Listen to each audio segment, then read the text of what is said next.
Hey guys, tonight we dive into the deliciously strange world of Tudor bakers, specifically how they settled arguments through the art of pie crust. You've heard about food fights, but pie crusts as diplomacy. You probably won't survive this without a biscuit. So, before you get comfortable, take a moment to like the video and subscribe. But only if you genuinely enjoy what I do here. Let us know where you're tuning in from and what time it is for you. Now, dim the lights, maybe turn on a fan for that soft background hum, and let's ease into tonight's journey together. You're standing in a cobblestoned marketplace, right in the heart of Tudor England. The air smells of fresh bread and spices, mingling with something oddly sweet from a nearby butcher's stall. A bustling crowd mill about, their chatter punctuating the rhythmic clang of iron on stone.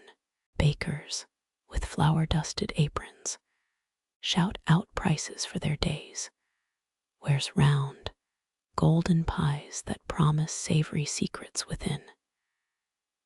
Historians still argue whether the tradition of decorated pie crusts predates the Tudor era, but one thing's certain. By the 16th century, the bakers of England had turned their crusts into canvases, each pattern a silent scream in a marketplace that valued harmony. Think of it, artisans resolving disputes without raising their voices. No brawls, just crusts.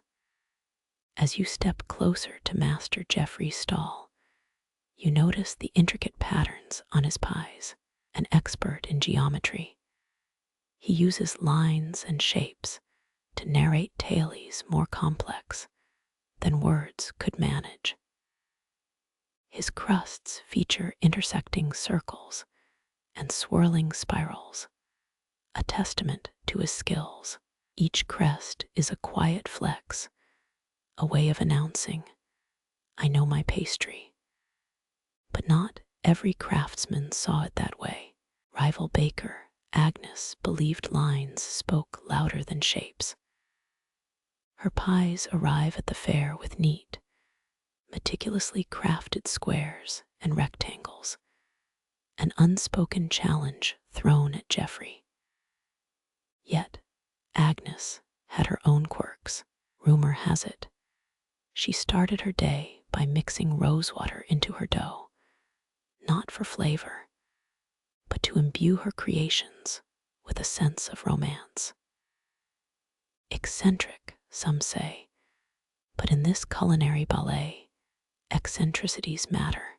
Across from them stands Edmund, the guild's elder, an arbiter with hands that tremble from 7 decades of kneading dough.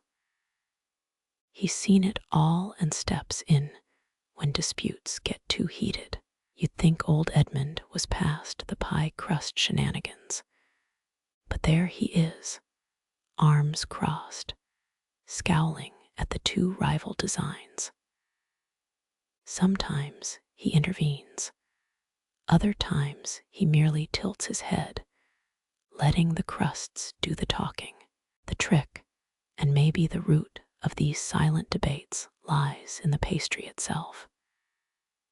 Each baker's crust isn't just a lid for their savory fillings, but a personal statement. You notice how Geoffrey's pie crust has that particular golden sheen, hinting at his perfect folding technique. But was it sheer skill, or perhaps a pinch of saffron stolen from the royal kitchens? One thing's for certain, the Tudor era was a golden age for English baking, a time when pastry and politics met at the flour-dusted intersection of public life. Imagine walking through the marketplace, spotting Agnes's lattice-cut crusts and Geoffrey's swirling designs, both making silent proclamations. Sometimes the designs were so exquisite they made you forget the quarrels they masked. Agnes, however, wasn't the only one with artistic ambitions. Young apprentice Edward, who spent most days scrubbing oven stones, had been secretly practicing the intricacies of dough on scraps left aside. His idol was none other than Nicholas, the great pie master, whose designs had been copied by every baker in London. Nicholas favored floral motifs, believing nature's patterns held the ultimate harmony. But Nicholas had disappeared a year ago, under circumstances still whispered about. You lean closer, eavesdropping. Historians still argue whether Nicholas fled or was silenced for revealing too much. Meanwhile, you could almost hear the gossip as the debate between crusts simmered. Some said Nicholas had discovered forbidden recipes handed down from olden times, perhaps from Egyptian kings who preferred flaky over dense. But those tales were for fireside chats, not for daylight market debates.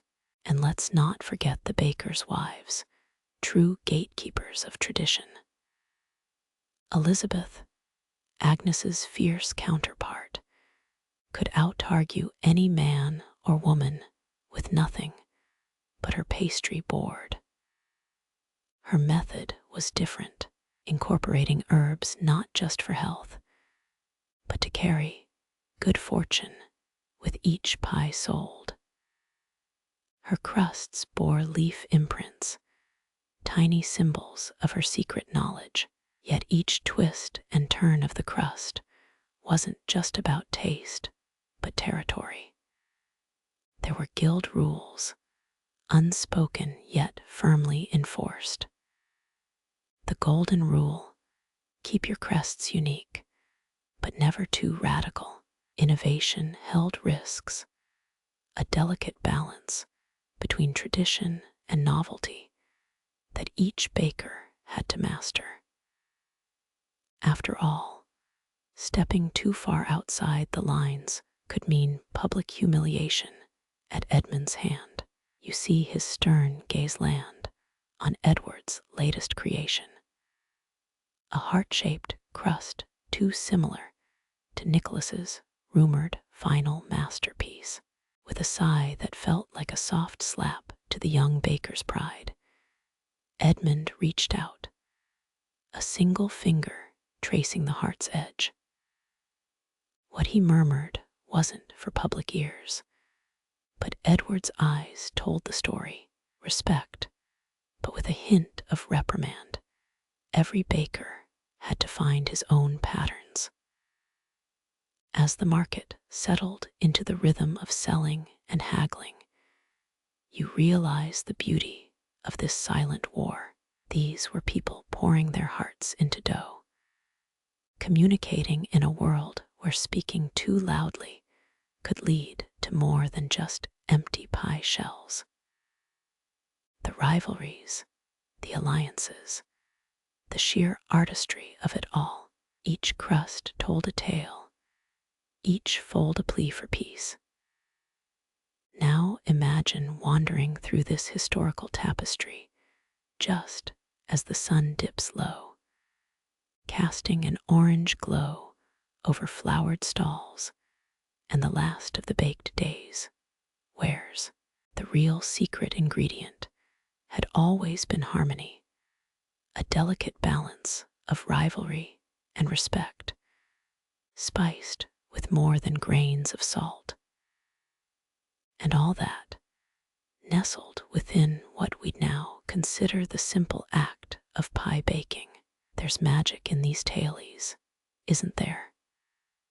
The kind that makes you want to savor every moment, like biting into a perfectly flaky crust. It's the kind of story that leaves you hungering for more, both of history and, perhaps, of a warm pie fresh from a baker's oven.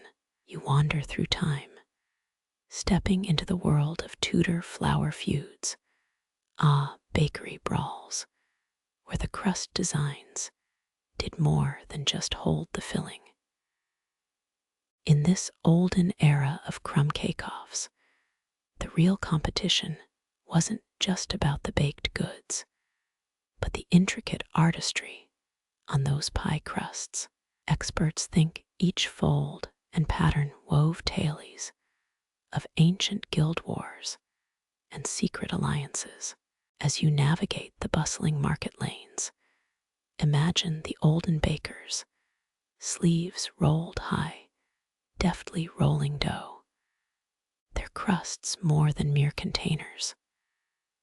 They bore messages, cryptic enough to confound their rivals. Historians still argue whether that particularly florid latticework signaled allegiance to the crown or a subtle nod toward rebellion. Every stall showcases a different skill level, each crust a testament to its maker's heritage. The intricate braiding might reveal they once apprenticed under London's finest, while others, with barely their patterns, hail from humbler origins. The crust's texture could speak of the baker's age. A smoother finish might whisper tales of years spent perfecting this craft. As you approach what seems to be an ordinary pie display, you spot familiar symbols, a leaf here, a swirl there, all echoing designs from your grandmother's baking tins. Maybe this isn't so foreign after all. Historians still argue whether such patterns migrated through trade routes or stayed rooted within family lines. You lean in closer, your eyes graze over a particularly elaborate pattern, its curves and intersections whispering tales of distant lands and olden craftsmanship. Some crusts were even etched with symbols so subtle, merely a light indentation, visible only to the connoisseur's eye. Such silent signatures carved identities deeper than any signature could ink. This one's a spiral motif. Was it just decoration, or did it hint at the baker's allegiance? You remember these spirals from ancient manuscripts, often seen in church decorations. They symbolized eternity, didn't they? Were bakers aligning themselves with divine artistry through their dough? You wonder, did olden bakers pass secret recipes through these crust designs? Maybe hidden within those intricate carvings were the proportions of spices or sugar that could make or break a business. Every lattice could have been a coded recipe for disaster or a recipe for fame. Historians still argue whether those complex rosette patterns concealed more than just a love for geometry. One booth catches your eye with its unusual geometric formations. Those angles could slice arguments just as effectively. Baker's new geometric perfection wasn't just about ratios. It was about dominance. And oh, the subtle wars of status. A perfectly symmetrical crust could settle a quarrel quicker than an army of words. As you step toward the next vendor, a quirky thought strikes. Could they have predicted modern-day food art? Imagine a pie crust Instagram war Tudor edition. But here, the stakes weren't likes and shares, but respect and business. Perhaps the olden bakers were the true pioneers of this silent, edible diplomacy. Their dough-laden diplomacy, after all, laid the groundwork for these modern pastry trends we swear by today. The sun dips, casting shadows through the cobblestone lanes, and you realize the stories baked into these crusts transcended centuries. Those ancient flour wars were far more than mere rivalries. They were declarations of skill and artistry, etched into an edible canvas where each design could bridge or burn bridges. So whenever you bite into a carefully constructed pie crust, you're partaking in a craft older than you thought, an ancient practice where designs carried unspoken meanings and settled disputes with silent grace. It's not just dessert, it's history, unfolding beneath your fingertips. You continue your stroll through the market, your senses alive, not just with the aroma of freshly baked goods, but the subtler whiff of rivalry. Here, in the realm of Tudor bakers, each pie wasn't just a meal, it was an emblem of identity and artistry, crafted from the soul of its maker. The intricate crest and cross-hatching on the crusts carried whispers of heritage, each lattice telling a silent story of craftsmanship passed through generations. As you meander, you notice subtle changes from one baker's stall to the next. Some crusts bear elaborate whorls, reminiscent of Celtic knots, while others show simpler, yet elegant, patterns. You catch sight of a particularly intriguing leaf design. Was it an homage to nature or a nod toward their family's crest? The Tudor era did love its symbolism. After all, experts think such designs were as carefully planned as any noble strategy, maybe even more secretive. Imagine two rival bakers passing each other in the lane, each silently sizing up the other's skill. Was there any open competition? Historians still argue whether the intricate fleur-de-lis on that renowned baker's pie signaled a hidden alliance or a playful challenge. You almost expect the baker to wink at his competitor, their pride encased in caramelized pastry.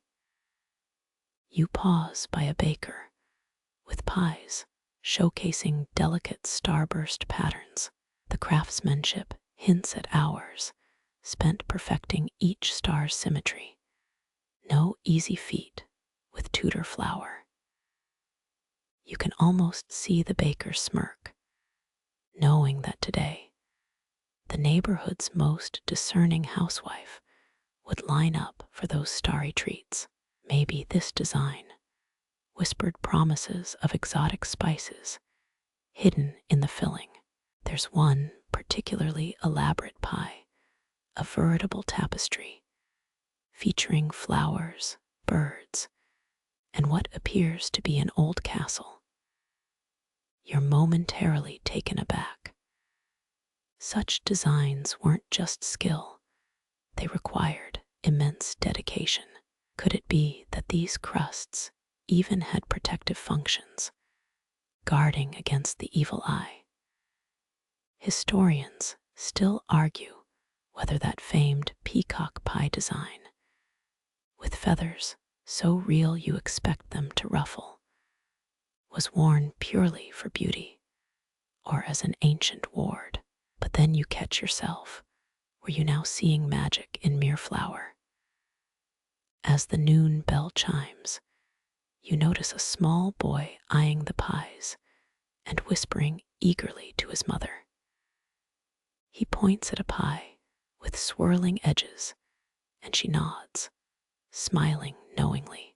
The scene feels timeless, even if the language and customs are not. Each generation understood the importance of these crust designs, and the conversation carried forth not through spoken word, but through baked artistry. You step toward another stall and spy a crust etched with symbols nearly invisible to the untrained eye. Only the initiated would spot them, experts versed in the silent language of the bakehouse. There was a reason these designs spoke volumes, weren't they? Beyond mere beauty, each one told of the baker's status, allegiance, and even potential secrets. Historians still argue whether such elaborate etchings masked covert messages, or if they were purely meant to outshine the competition. Moving onward, you catch sight of a peculiar design, a series of overlapping diamonds and circles that form an intricate mosaic. Perhaps it's a nod to their trade routes or a tribute to a patron. The design seems almost modern, yet undeniably rooted in olden craftsmanship. This would be one case where necessity truly birthed artistry. Remember that stall with the near-invisible spirals? That baker almost seemed to write entire stories into their pie crusts. You pass by another baker demonstrating an elaborate dough crimping technique, fingers moving deftly. Even the simplest crimp held nuances. A jagged edge could suggest urgency, whereas a smooth crimp exuded practiced tranquility. Sometimes it was the smallest of details that turned the tide in a debate, all through the quiet language of flour and water. As another day fades, you reflect on how these olden bakers, these ancestors of our modern kitchens, spoke with their crusts. They wove tales of rivalry and homage into edible art, bridging feuds with a common appreciation for craftsmanship and subtlety. Every design was a chapter in an unwritten book, every fold a verse. So, as you prepare your next pie, remember your lineage. You're part of a heritage where artistry settled disputes and spoke across rival stalls. That intricate lattice you're about to craft isn't just a decoration. It's a conversation piece crafted through centuries. Let your dough tell tales. Let it echo the whispers you heard today, whether encoding a secret message or just flexing your culinary diplomacy. Every crimp speaks volumes. The market fades into memory, your senses tingling with stories of olden artistry and whispers of flour diplomacy. With such history embedded in your crust, who needs words? As twilight begins its gentle descent, you can still hear faint echoes of rivalry and artistry. Bakers' stalls are shutting down, but the spirit of competition clings to the atmosphere, as potent as the lingering scent of baked goods. Each design etched into a crust today would linger in local memory, a silent testament to each baker's prowess, or perhaps to their allegiance. You remember the peculiar pie from earlier flowers, birds, and what looked like an ancient castle. It wasn't just culinary ambition, but was possibly a coded message. There was that curious debate about whether pies served during Tudor banquets were used to communicate hidden secrets among guilds. Was that extravagant tower a mere flourish, or a subtle nod to a local lord's patronage? Passing one last stall, you notice a pie crust adorned with an array of interlocked triangles. Hardly a decoration, this design could be a subtle assertion of a baker's alignment with another faction within the bustling market. You catch a glimpse of that morning's gossip. Historians still argue whether that baker was attempting to broker a trade alliance or simply boasting of their intricate skills. No one could be sure, as the crust remained the only witness. Your thoughts drift to how these seemingly simple bakers were, in a sense, the first diplomats of this sleepy market. Imagine settling an argument without speaking a word. A mere twist of crust would suffice. Those ancient bakers encoded their stances and relationships into every fold and flourish, using pastry as parchment. Who would have thought that pie crust diplomacy laid the foundations for intricate alliances, all under the guise of humble baking? In the dwindling light, you overhear two apprentices discussing the pies. One of them swears his master can convey an entire lineage through just a lattice pattern. Could it be true? Experts think these silent treaties were as complex as any noble negotiation. Maybe history's most subtle peace treaties were written in dough, signed by a single crimp of pastry. Continuing your way out of the market, you pass a lone baker packing up his stall. The intricate designs on his pies catch your eye once more, each one hinting at secrets and allegiances only visible to those who understood this cryptic language. You think about the old stories of how rival bakers would sometimes meet in the dead of night to trade secretive recipes. Historians still argue whether these midnight exchanges were driven by genuine camaraderie or thinly veiled competition. Either way, the stakes were high, with each crust serving as a silent testament to their hidden battles. You pause briefly at the market's edge, casting one last look backward.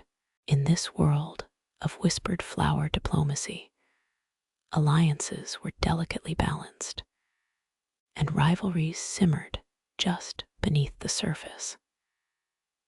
These ancient bakers were not just artisans, they were the uncelebrated diplomats of their time, navigating a precarious world through the simple act of making pies.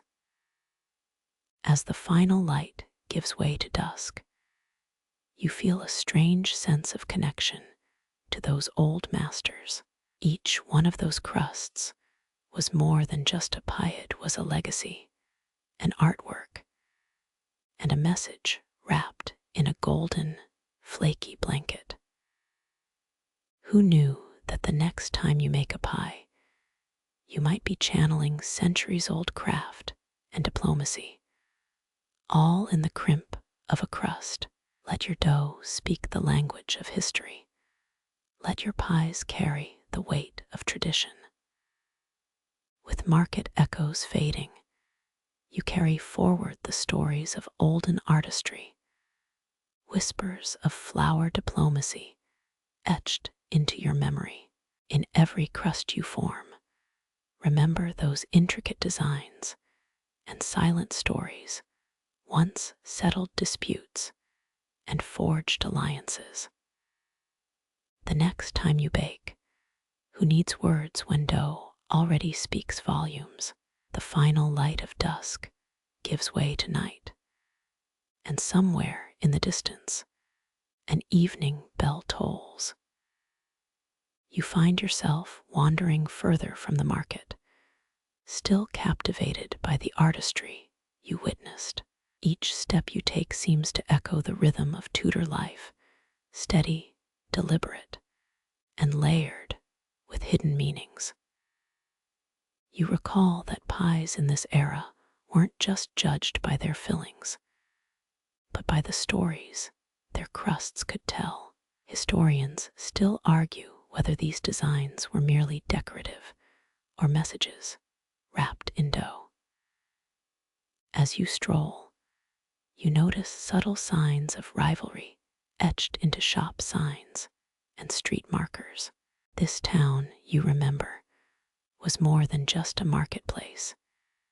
It was a stage where daily life unfolded with the subtlety of a pas de deux. Even the shadows hold gossip, perhaps remnants of old market debates settled not with words, but with the flick of a pastry brush. You think about the guilds and factions you learned about earlier today. Each baker, a sovereign in their own domain, used intricate crust designs to map their territory. Was that lattice pattern a call for unity among bakers, or camouflage for a hidden truce? Experts think such designs could have masked internal conflicts, keeping feuds contained within the dough's embrace. Back at the market, a peculiar tale from a seasoned baker comes to mind, one of an ancient baking rivalry that nearly ended in an armed confrontation. According to her, a master baker once used a pie's crust design to broker peace between feuding apprentices. That pie crust's elaborate design showed not just skill, but perhaps an entire peace treaty, delicately etched into golden dough. Your thoughts drift to another quirky tidbit you heard earlier. A famous Tudor baker supposedly used a series of small, interlocking crescents to warn guild members about secret inspections by the local magistrate. Could such a silent alarm system ever have really existed? You chuckle softly at the image of bakers whispering secrets through their crusts. A pastry spy network, perhaps. Pausing at a cobblestone corner, you notice how every stone underfoot might once have held a pie, each with its own coded conversation. Those who mastered the language of crusts held the power to shape alliances, quell rivalries, and perhaps even influence markets. Historians still debate whether these bakers were merely artisans or uncelebrated diplomats, masters of a silent craft.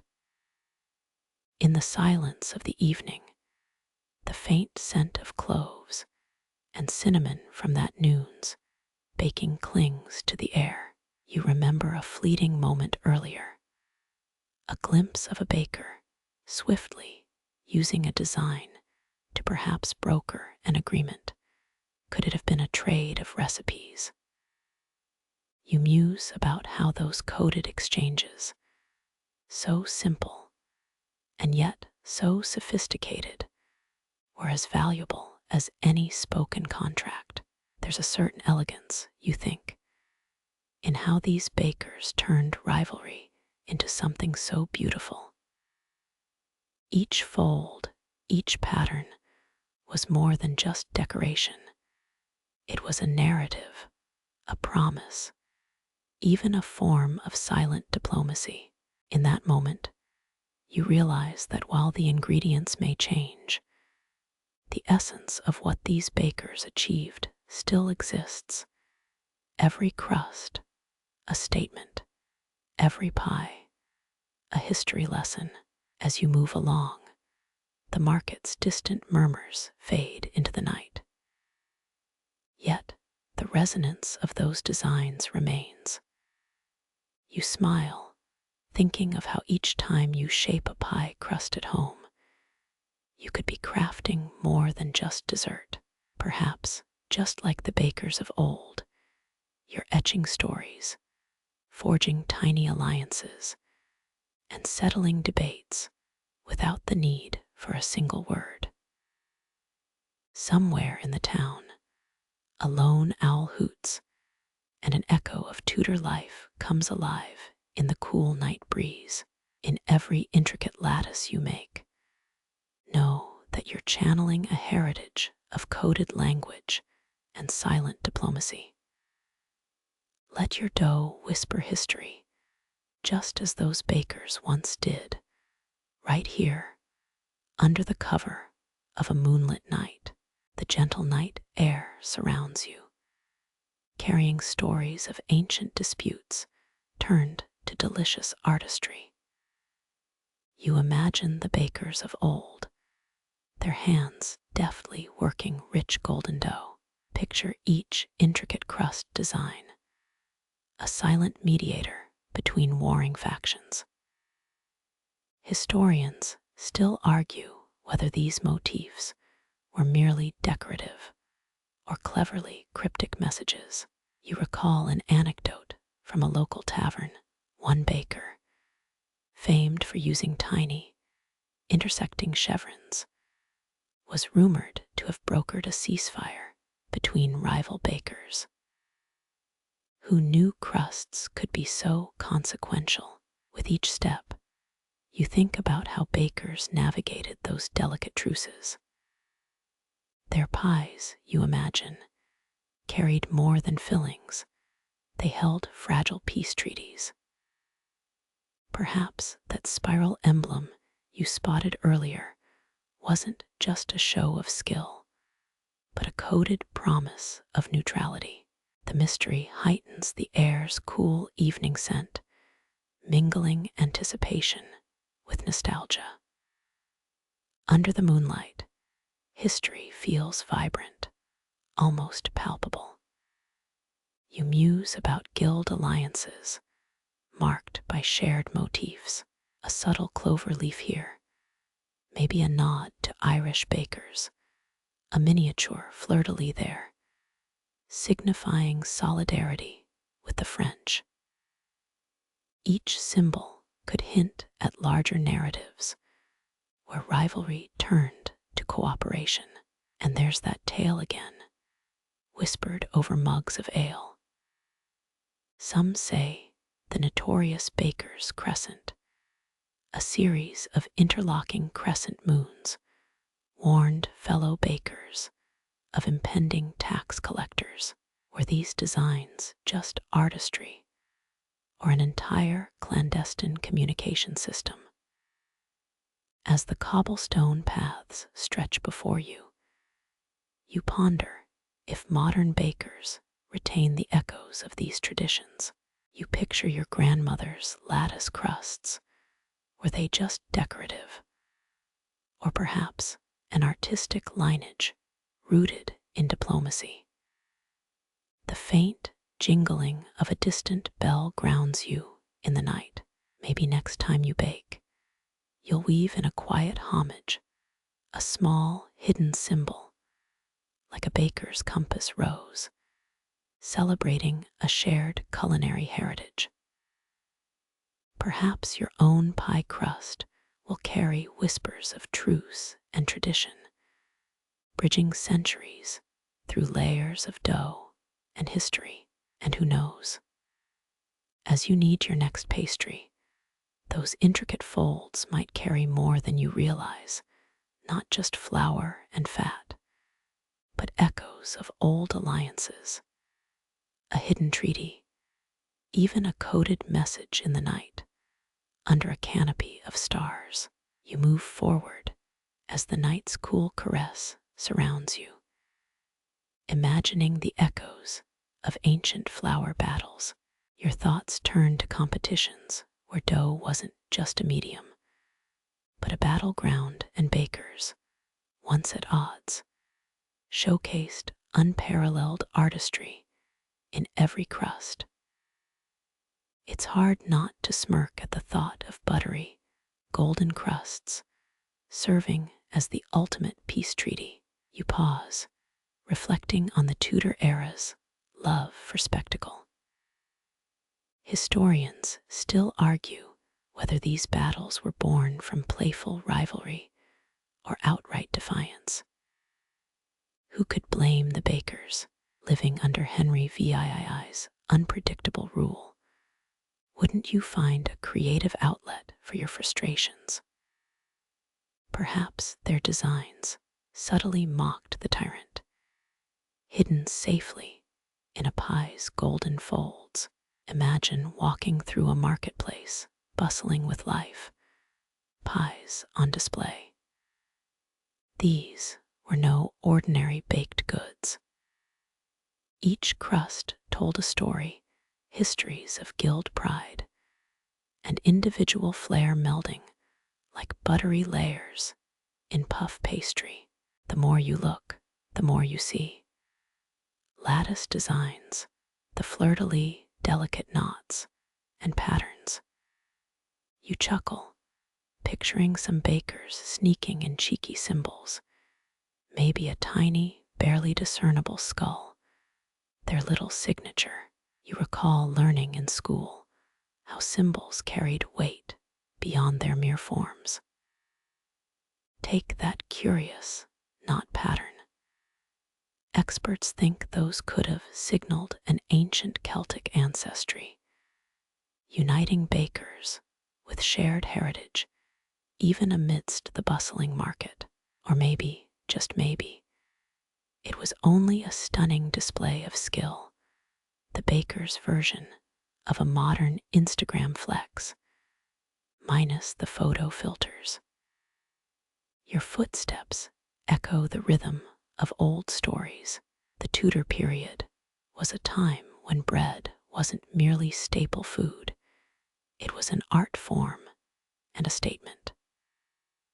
Imagine the scene: apprentices, flour-dusted hair clinging to their foreheads, carefully studying their masters, each fold, each pinch of dough, embedded with muscle memory and ancestral knowledge. Those apprentices didn't just learn recipes, they learned a language, the secret dialect of the dough. You pause, taking in the quiet, and your mind wanders to one fringe theory, the kind that gets scholars heated. Did those intricate crust designs ever map out secret routes, a kind of ancient GPS etched in flour, butter, and salt? Historians still argue whether these were mere flourishes or coded trails for undercover networks moving through the kingdom. Your sleepy smile widens, envisioning a secret meeting under cover of twilight. A baker nonchalantly handing over a pie containing a map hidden in its layers. The gentle hum of the night brings you back beneath the moonlight.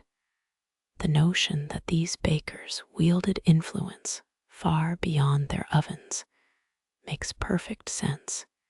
Each twist and tuck of dough, not just a skill, but a diplomacy tool.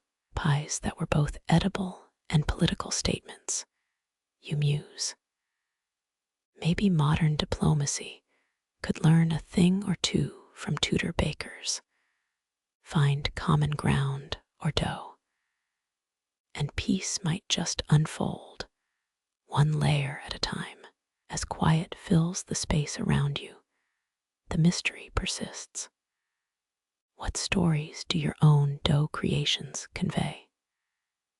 Did Grandma's perfect spirals carry echoes of these ancient designs? A subtle connection across eras. You think back, fingers itching to create, to contribute to that vast, silent conversation through the centuries. Each pie crust a page in the grand ledger of history. You amble onward, feeling the night's soft embrace, and wonder, when your pies grace the table next week, will they carry forward this ancient tradition? A hidden clover for luck, a delicate knot for kinship, maybe even a crescent moon, an old nod to vigilance, a baker's secret handshake through time. You amble onward, feeling the night's soft embrace, and wonder, when your pies grace the table next week, will they carry forward this ancient tradition? A hidden clover for luck, a delicate knot for kinship, maybe even a crescent moon, an old nod to vigilance, a baker's secret handshake through time. The night deepens, and you stroll past darkened windows. Each pie crust you imagine a badge of honor in its own right, edible emblems that proudly displayed a baker's identity, skill, and allegiance.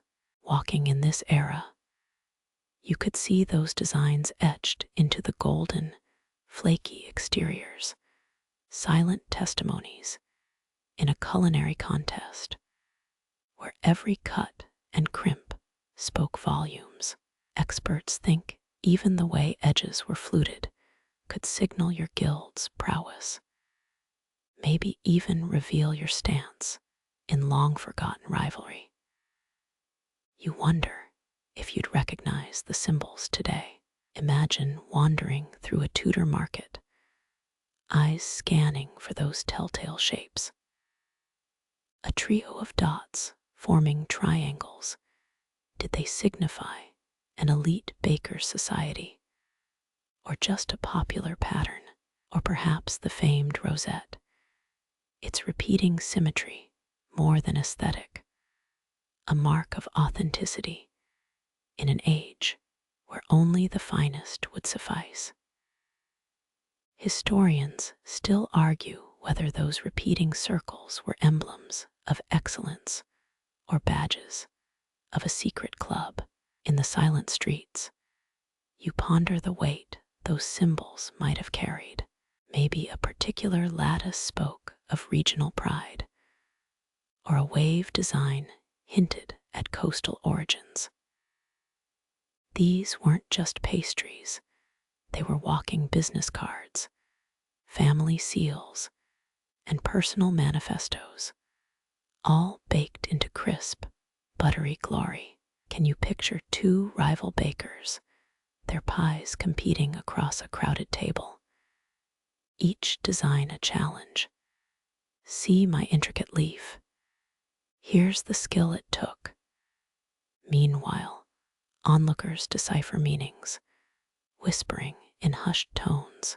Each crest had to earn its place, with the complexity of the design directly reflecting hours of painstaking labor and masterful skill.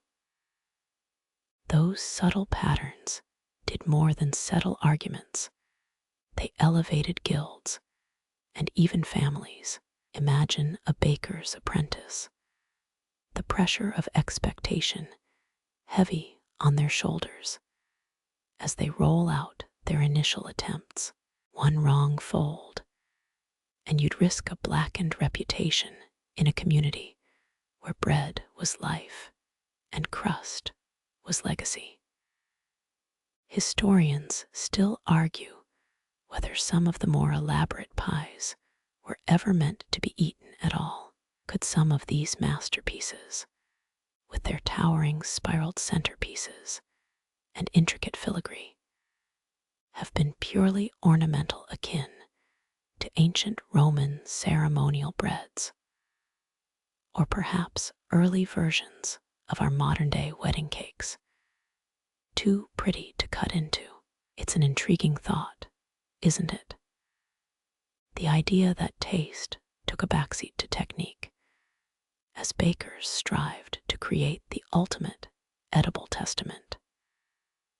As the wind whispers through empty alleys, you find yourself reminiscing about more modern contests, state fairs, where pies compete for blue ribbons today. Yet in the Tudor heart beats a richer story. Those prizes were more than ribbons or accolades. They were the currency of social standing, a validation beyond simple victory. Winning wasn't just about a nod from a judge, but the silent approval of your peers, whose well-trained eyes could immediately recognize the nuances you'd embedded layer by layer. And what of those unlucky souls who couldn't replicate the revered designs? Did they find solace in simpler pastries to avoid ignominy, retreating from view like wounded generals in a culinary Waterloo? Or did they adapt, morphing those ancient emblems into new iterations that retained their storied past, yet allowed room for their own signatures? Each variation a step in a larger dance, where old met new beneath golden oven glows. Tudor bakers didn't merely create food, they wrote histories, composed treaties, settled disputes with every buttery stroke.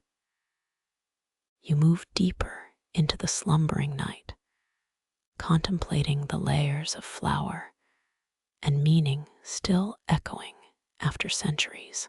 A single emblem in dough could carry centuries of heritage, whisper secrets across generations. And so, through quiet streets, you're reminded, every pie crust, whether simple lattice or grand emblazon, was more than mere dough to them. It was a statement in the most edible of tongues, and their artistry, like the night, endures. You pause, the moon casting shadows across the cobblestones, and with a soft chuckle, envision your own hand at the rolling pin. What stories would you tell? A heart, perhaps, to meld the ages, or maybe the symbol of that old knot, tying ancient craft to the now with a single crimp. The silence wraps around you tighter, the night alive with the tailies of long-skilled bakers, and you, a pilgrim in their flowery footsteps, weave onward. You meander further down the dimly lit path, the cobblestones beneath your feet echoing tailies of an era when dough wasn't merely sustenance, it was battleground. Picture this: two bakers glaring across the marketplace, the air thick with unspoken rivalry. They didn't exchange heated words or throw flour. They wielded intricately patterned pie crusts. Every design told a story you needed to understand to grasp the silent war unfolding between guild members. Historians still argue whether some of the more elaborate Tudor pie crust patterns contained concealed messages.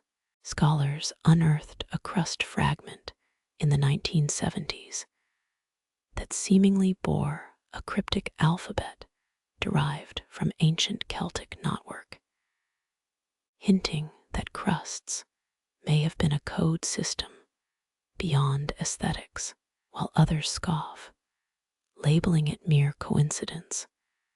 Imagine clandestine bakers exchanging secrets through puff pastry patterns, crafting a flour-dusted espionage network. The thought of spies reading pie crusts with a magnifying glass gives you a wry smile as you trek onward. Just as the weight of history presses in, A surprising fact lightens your steps. Ever heard of Tudor bakers who doubled as peacemakers? During heated disputes within bakers' guilds, an especially complex shared design, a pie crust quilt pieced together by rival factions, was rolled out on communal baking days. Think the Pie Crust Treaty of 1521, where the act of baking in unison quelled grievances. Such practices predate our modern-day trust-building exercises by centuries. Who knew dough diplomacy was the original team-building session? Your foot taps softly against a stone as you wander, visualizing how designs evolved into silent declarations of neutrality or allegiance. A particular spiral pattern might signal a truce in one county, while being a battle insignia in another. These crusts didn't just communicate, they shaped community and commerce. You begin to appreciate that amid the golden layers of breakfast pasties, bakers etched a visual grammar. A grammar every artisan's apprentice memorized, as if reading the stars. The moon's glow casts strange shadows, and you recall the quirky notion that Tudor bakers once crafted miniature crust replicas of their competitors' designs as a form of culinary shade. A nod to the mini-me trend we see today. Rival baker Thomas would release a show-stopping Tudor rose lattice, only for Margaret to debut tiny, edible thimble-sized versions of his design on each of her pies, a cheeky "I can do this better" and smaller statement. Imagine miniature edible replicas displayed during fairs, leaving onlookers either chuckling or glaring. You lean against a cold brick alcove, pondering the notion of hidden debates played out through golden crusts. Historians still argue whether the widespread use of the Tudor rose emblem in crust designs was genuine praise or a subtle resistance symbol.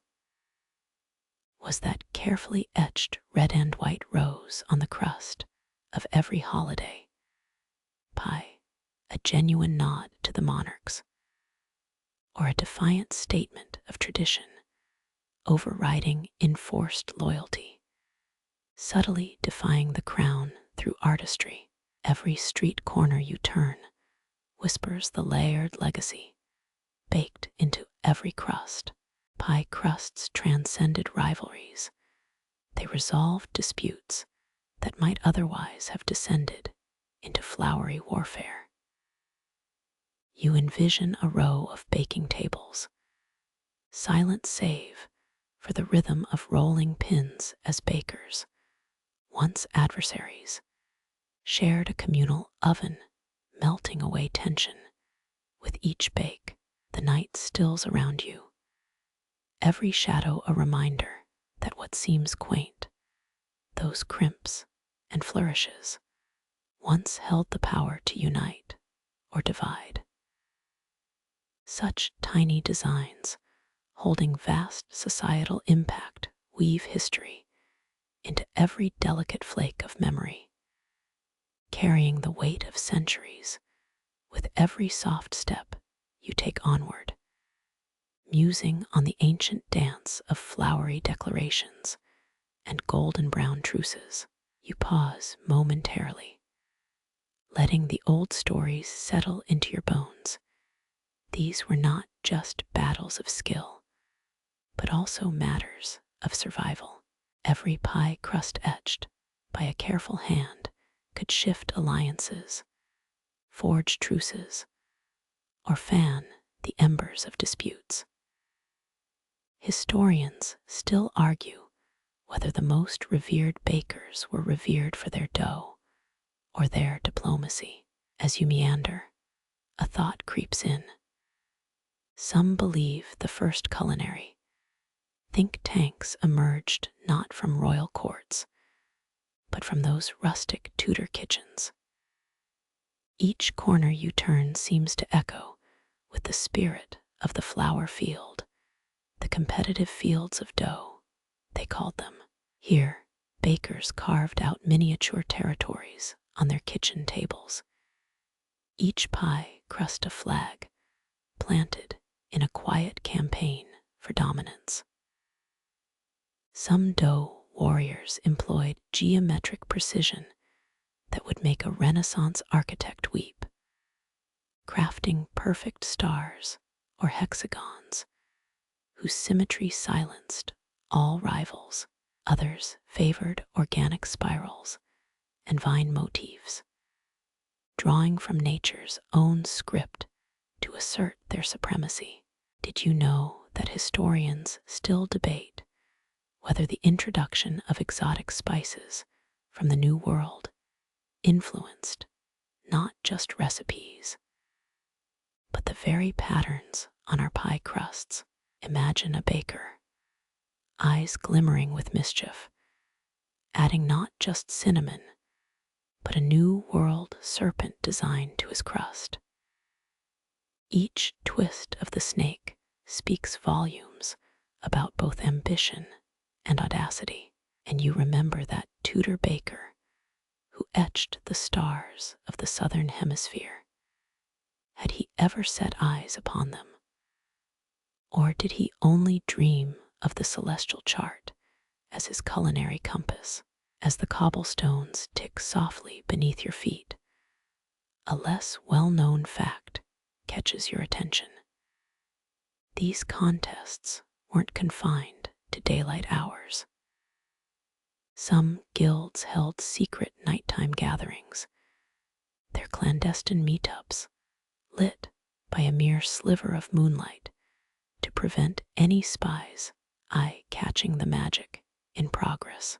Picture bakers shrouded in shadows, passing whispered critiques and exchanging tips, while a nearby sentinel kept watch. Because in Tudor times, rival bakers could very well mean clandestine agents. Each design was a declaration, every latticework or scalloped edge an implicit shout across the marketplace. And let's not forget the fringe stories, like the baker rumored to have crafted edible crests of their enemies, only to eat them in symbolic consumption of their rival's honor. And probably a few crumbs. There's a certain dark humor, isn't there? Pie as both pact and punishment, all in the day's sweet, flaky work. The very concept of baking wasn't just about survival. It became a sophisticated dance, a dialogue between two craftsmen who may never exchange a single spoken word. Every fold, crimp, or cut whispered what pride demanded. And perhaps more critically, it quelled arguments that might otherwise spill over into flowery conflicts. It's these silent declarations, etched gently into dough, that historians still puzzle over. When did the art cross the threshold from mere sustenance to a code of societal law? And what about the debate raging among modern scholars? Some posit that the intricate designs weren't purely for show, but served an unexpected structural role. The perfect crust, they argue, those ornate edges that seem decorative, were perhaps integral to achieving the ideal flaky consistency.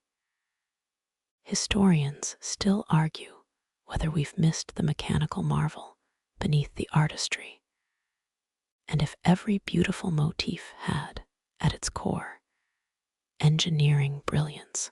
As you walk, you think about how, in these ancient flowery arenas, a delicate pattern meant diplomacy was alive and well.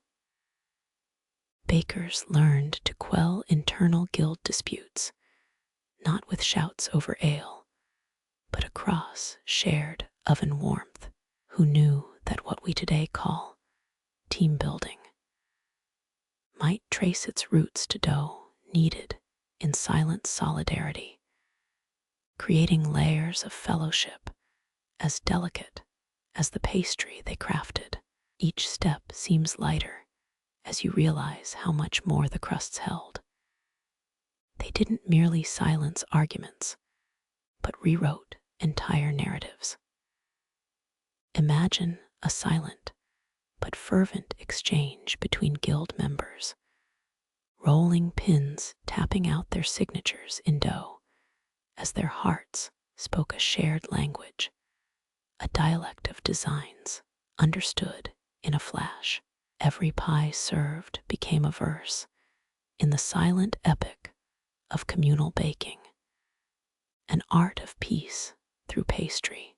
The night air cools as you turn another corner, feeling the weight of history in the whispers around you. The delicate lines and patterns that formed constellations of bakers' intent still shine brightly.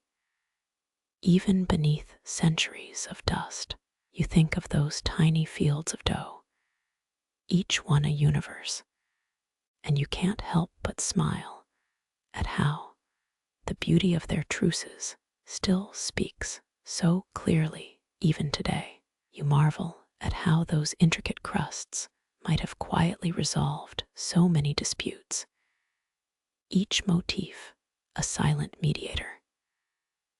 And now, as you wander onward, you arrive at the culmination of this curious journey, where the very proof of a baker's skill rested entirely on those final, perfect crust designs. Historians still argue whether these crusts were merely for judging aesthetic beauty, or rather, an essential demonstration of culinary technique. You ponder this as you pass a cobblestone path where once bakers displayed their wares, each crust a proud testament to an artist's craft. Every design needed to achieve balance between beauty and function. Some bakers, like forgotten Da Vinci's of the dough, crafted such flawless stars and swirls that their hands must have moved like extensions of flowery thought. To even suggest their art was simply surface level would be like claiming the Rosetta Stone was just a decorative rock. A bit of sarcasm helps. Would an artisan willing to settle a feud over a poorly scalloped edge consider mere ornamentation his highest ambition? Unlikely. Consider the curious case of Thomas Hargrove, a forgotten champion of the Tudor flower wars. Despite his dubious victory, he left behind patterns that today look more like astronomical charts than pastry decoration. Each curve and angle seemed to mimic the paths of heavenly bodies. You might snicker, but historians ponder whether Hargrove etched maps of the cosmos into pastry as an attempt to find harmony between earthly disputes and celestial order. Some even argue that Hargrove's crusts weren't intended to settle arguments through artistry alone, but through sheer functional perfection. They suggest the way his patterns balanced structural integrity with decorative prowess was the true skill. A perfectly crimped edge, they theorize, could create better air pockets and thus flake with a satisfying crunch. The practical value, alongside the artistry, was what silenced his rivals. But alas, whether the judges focused on aesthetics or mechanical excellence remains a tantalizingly open debate. Every time you glimpse an intricate lattice, or perhaps a spiraled rosette, you understand that each represented a baker's whole life distilled into crust designs. Each curve carried his signature, his ethos. Each fold held his claim for glory. Who knew that the fate of disputes might rest entirely on whether the golden brown crust shimmered at just the right angle? As you ponder, the memory of a lesser-known baker named Eleanor Weems tickles your mind. While men dominated the public disputes, Eleanor reportedly settled scores within her guild through delicate flower motifs, each petal a secret negotiation language.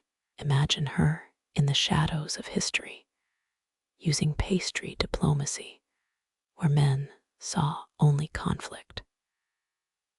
The fringe tailies of Eleanor's floral designs spreading peace through pies might be part of why her story has lingered. Despite few records documenting her skill, there's something poetic in how these crusts, those brittle, flaky shells, outlasted the fleshy temper of men's egos. Historians still argue whether those guild gatherings in moonlit chambers were purely about rivalry, or if, in whispered tones, they shared secret knowledge. Was that the real power of the pattern, shared knowledge that even enemies could appreciate? You picture rival bakers who, despite harsh words and sharper competition, understood and perhaps even relished the artistry in each other's craft. As you walk away from the remnants of one such ancient baker's market, a sense of respect blooms. Each design meant more than a trophy. Each represented an alliance renewed, or a potential feud quelled. As you breathe in the night, cooled by centuries past, it's clear. Each crust, whether spiral or star, became living proof that beauty could silence a war of the humble, flower-dusted kind. The soft glow of centuries-old lanterns flickers around you, illuminating patterns that hold ancient knowledge.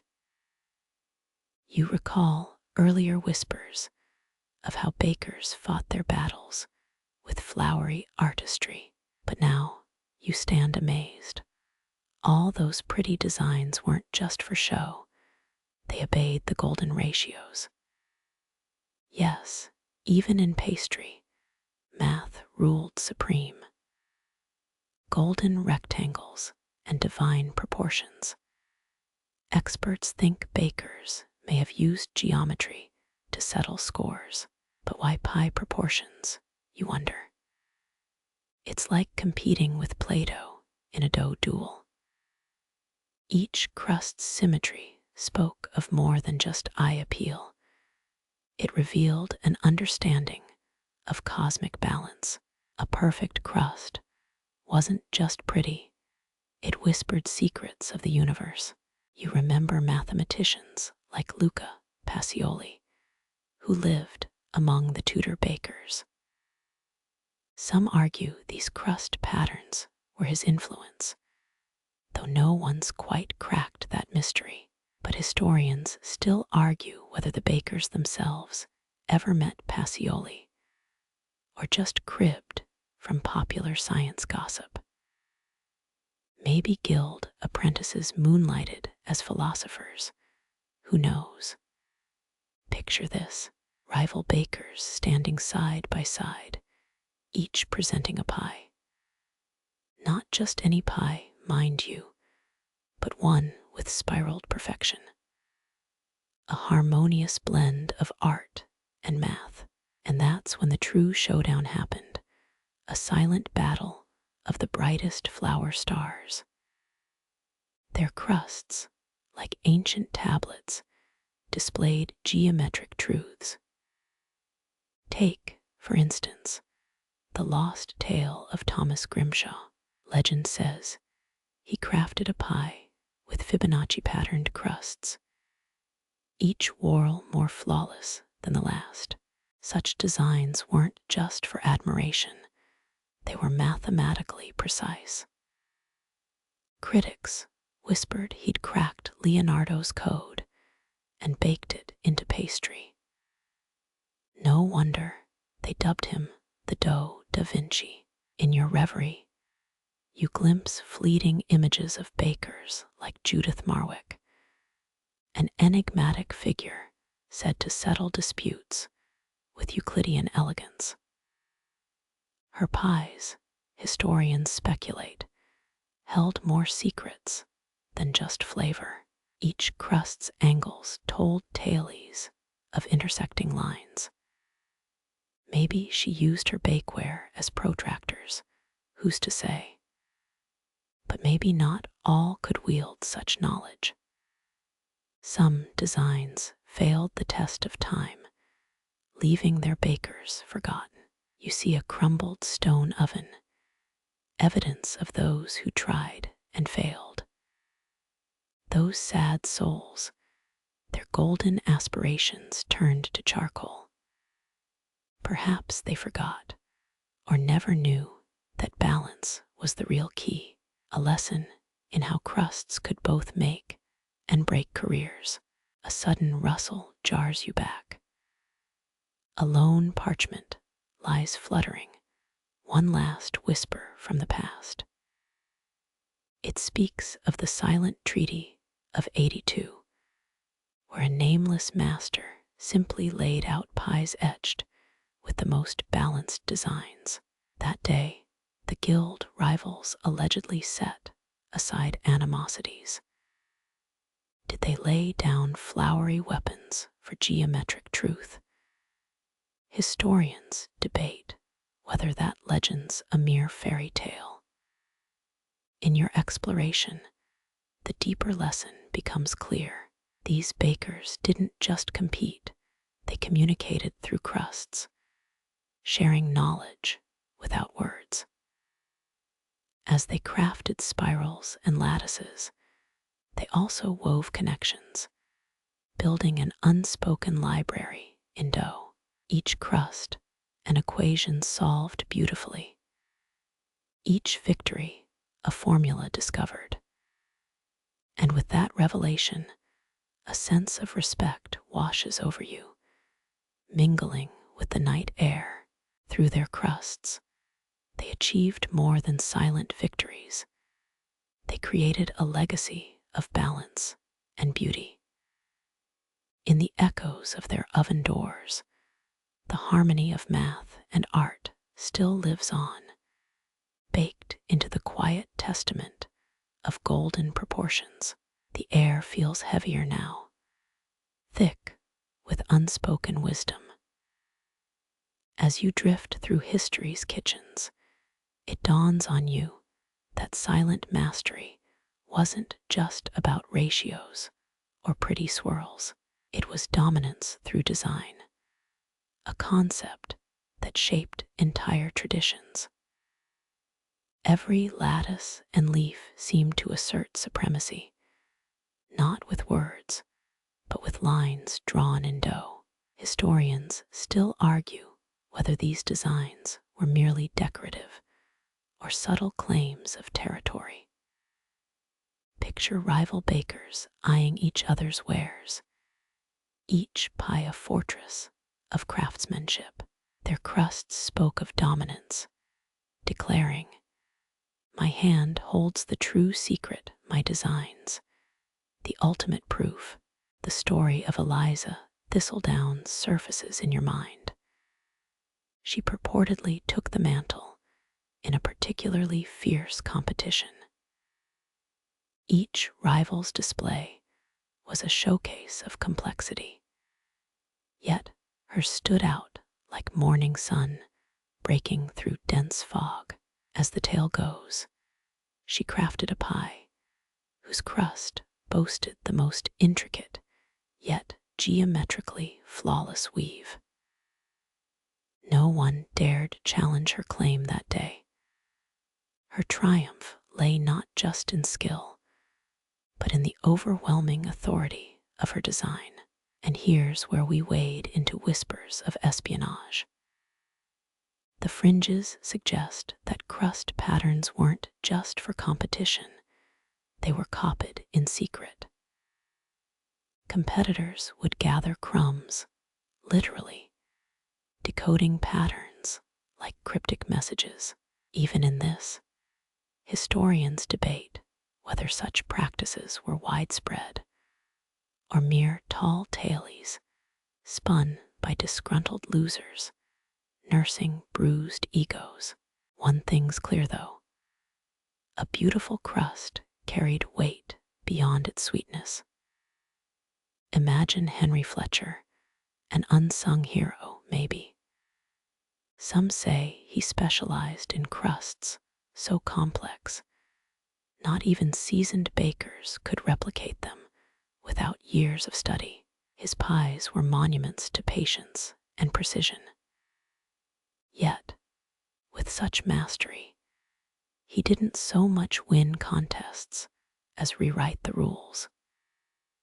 His designs, they say, were arguments none could counter, rendering competitions almost quaint compared to the sheer weight of his dominance. The beauty was that while one baker's design might outshine another, they collectively formed an evolving tapestry, each new crust building on the last. Even arguments settled into harmonious acceptance when faced with undeniable beauty. And wasn't that the ultimate victory? You pause by a half-ruined hearth, sensing the energy still humming beneath its stones. Here, you gather, a pivotal contest happened. A mere whisper now, historians still argue whether it was here that Edward Thacker settled a decade-long feud with a single pie. Some say he presented a perfect star-lattice design, a geometry so exquisite it compelled his rivals to relinquish claims not just to craftsmanship, but to guild presidency. The tale survives in fractured manuscripts, hinting that Edward's crust was an act of unspoken diplomacy. Each point, each angle, declaring clear superiority.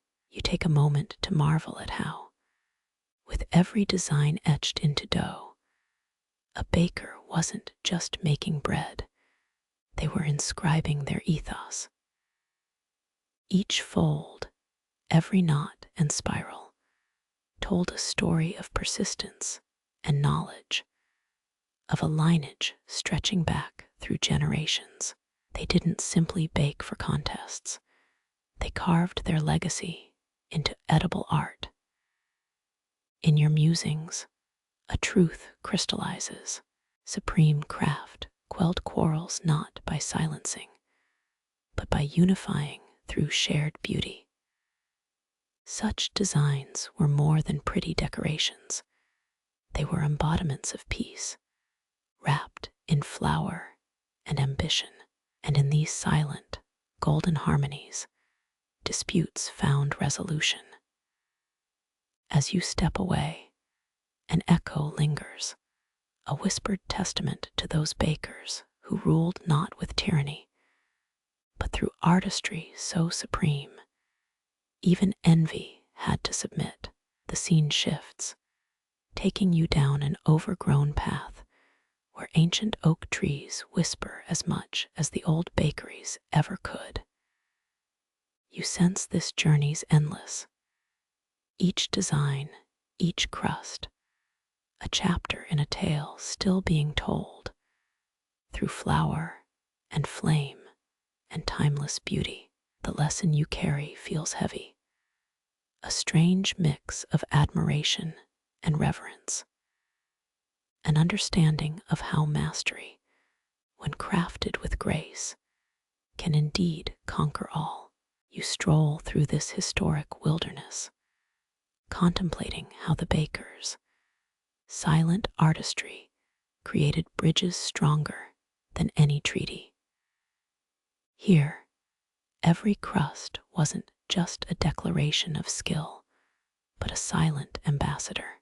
With every delicate press of fingertips into dough, disputes dissolved between hands, as practiced as the diplomats who penned fragile truces. Historians still argue whether the concept of dough diplomacy started in medieval guild halls or in kitchens across countryside villages. Perhaps it blossomed where flour flew freely, each pie crust a negotiation in itself. This isn't just folklore.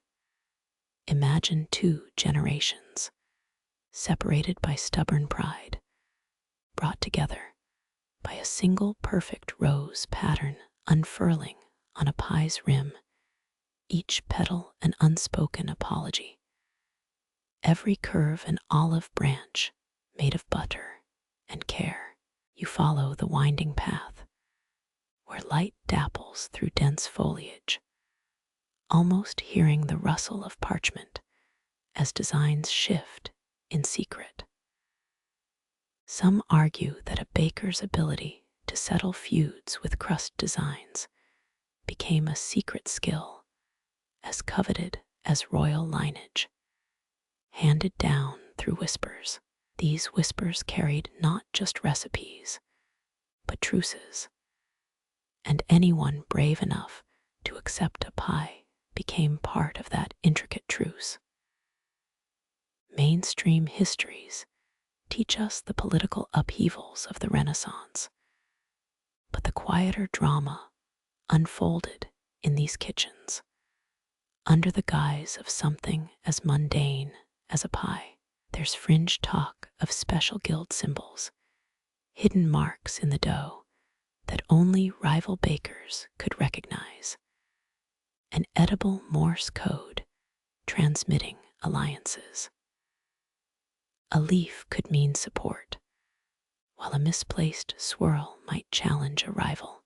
In this world, debates arose not from words, but from the precision of a lattice.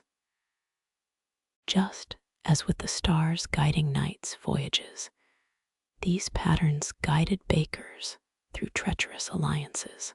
A simple braid pattern, when executed with mastery, implied an ironclad pact. Flaws were fatal, a crack in the facade. You can almost see 2 elders squinting at each other's work, nodding slowly. Yes, a truce was in their grasp, bound in pastry. You pause beside a gnarled oak, its roots creeping over cobblestones, sensing how each pie crust etched into history carried more than a baker's hope for victory. One such example is said to be the Great Pie Piece of '84. The details are murky, but it's rumored a baker named Agnes settled an estate dispute without uttering a word. Her pie, allegedly, was so geometrically brilliant that the land titles were signed before anyone could cut the first slice. Perhaps some legends claim that Edward Thacker wasn't alone in his triumphs. Agnes's star pattern is still debated. Was it pure geometric genius, or a nod to the night skies binding them together? In the annals, you find a passing mention of unspoken harmonies found in dough, suggesting a network of unity stronger than written contracts. Here, the air grows cooler, and as you walk, you almost hear the soft hiss of irons pressing dough, creating symbols that only other initiates could decipher. Each pattern whispered promises louder than shouts, and silence became the most potent language of resolution. It's fascinating to consider how flour, yeast, and water became the ink of these diplomats. As you wander beyond the gnarled roots, you sense these silent conversations are still relevant. Dough diplomacy was less about what each design said and more about what it implied, understanding etched in every swirling line and lattice work.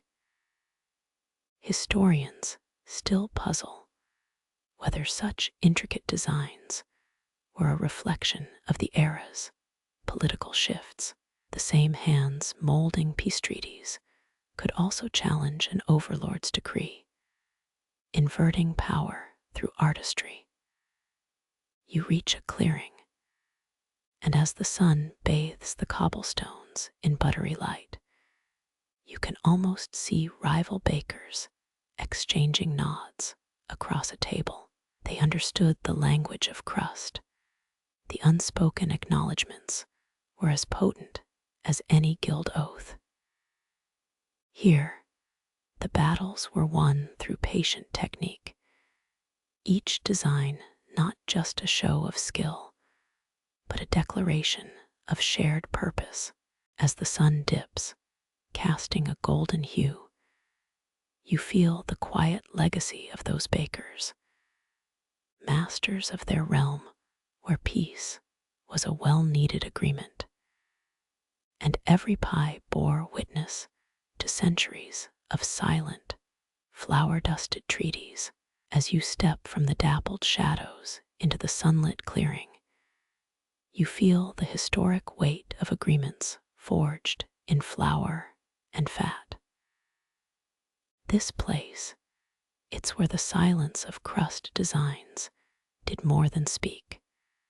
It brokered actual peace. The Great Pie Piece of '84 remains a legendary highlight. But it wasn't the only instance where pies served as parchment in the annals of diplomacy.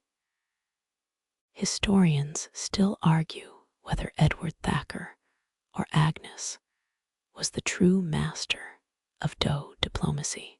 Some lean towards Agnes, citing her flawless star designs capable of melting the frostiest rivalries away.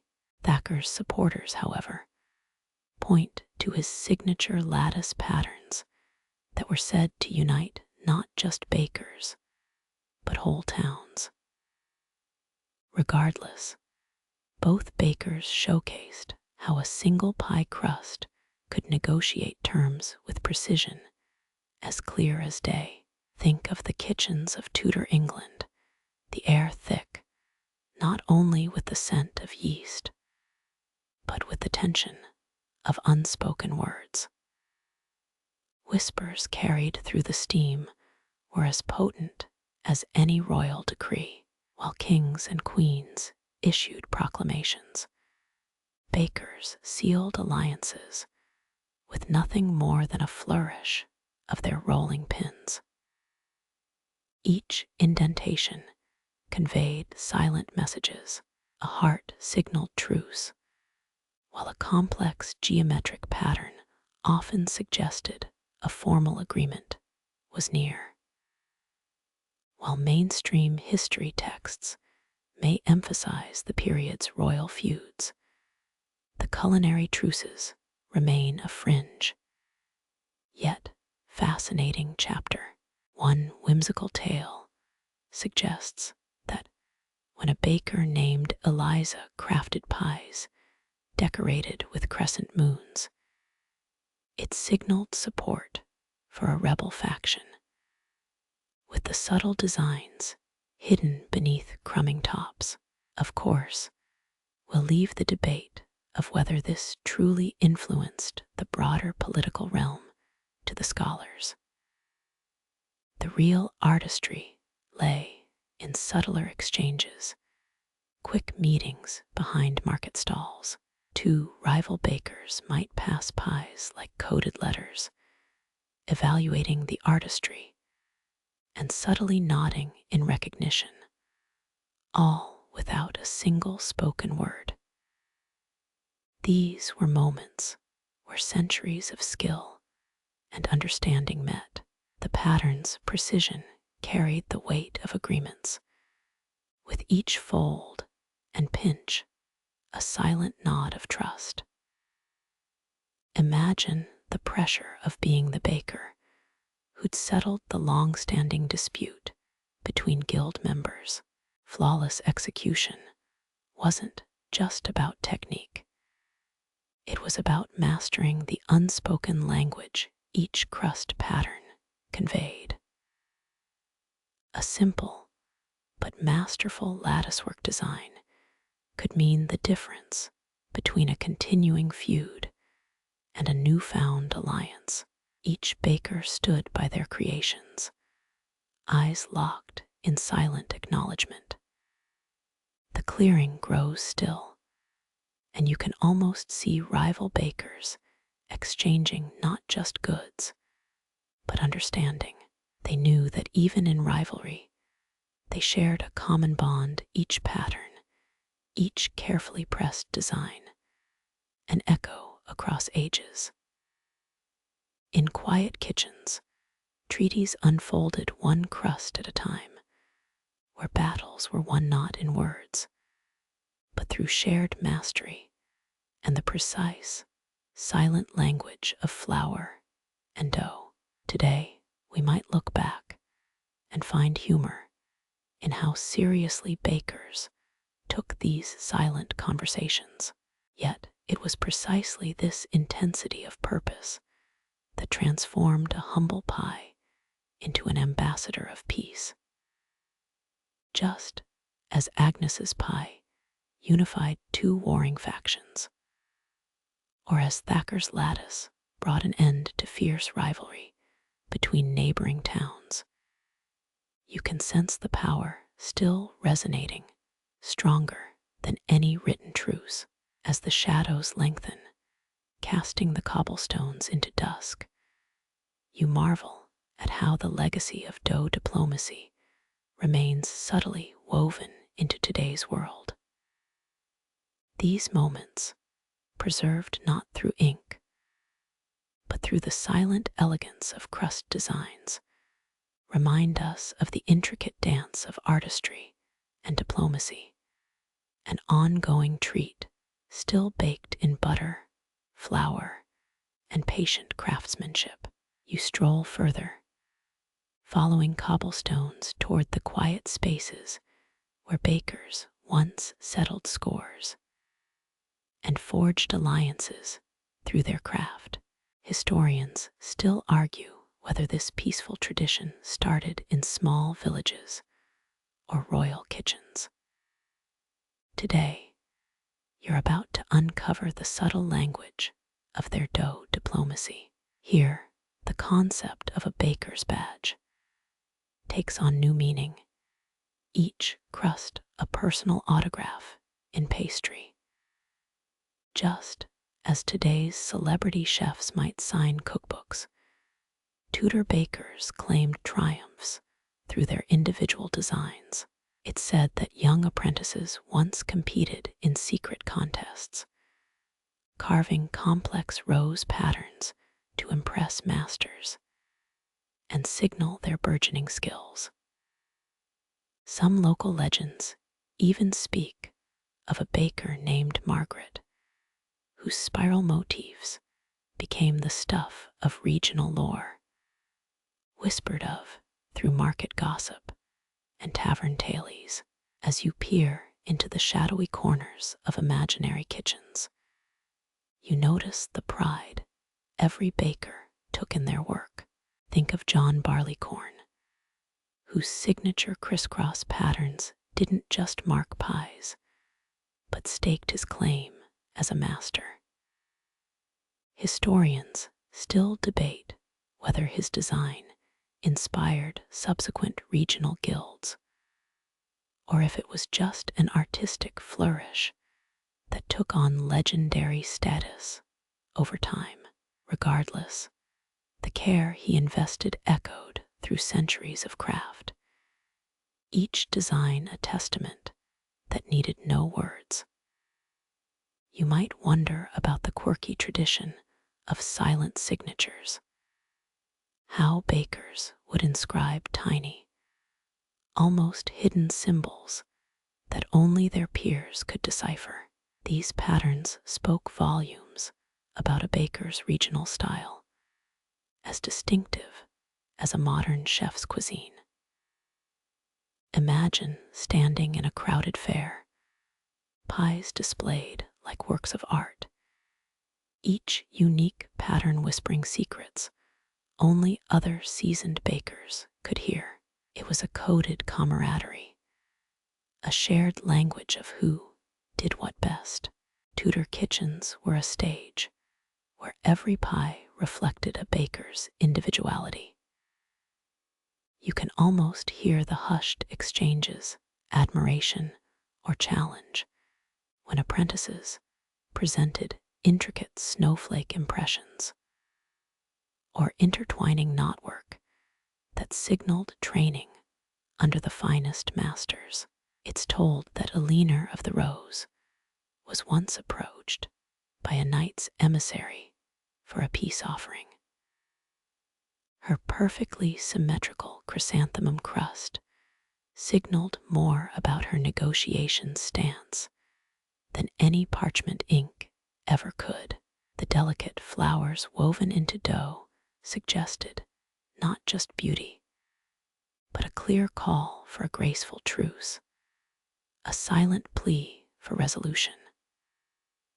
One fascinating theory, often whispered among culinary historians, is whether bakers exchanged design blueprints like we do recipes today. Small, leather-bound notebooks might have passed hand to hand, filled with secretive illustrations of leaves and florals in crusts. While there's no substantial proof, the idea persists that each baker guarded these precious records as zealously as any court scribe did his charters. It's a beguiling suggestion, imagining clandestine exchanges under cover of night. The clearing is now steeped in twilight shadow. You look back through time at a kitchen where every roll of dough held as much consequence as a knight's pledge, each crust a signature, speaking volumes not just of rivalry, but of intricate respect. A humble pie could settle disagreements between masters or challenge the apprentice's next move.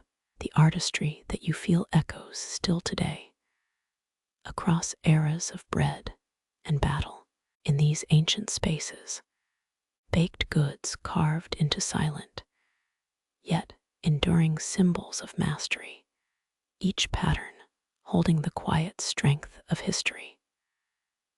As you leave the sun-dappled clearings and step back into modern light, you carry with you the silent wisdom of pie crusts past, the proof that even in rivalry, an artisan's badge of honor can forge peace and unite.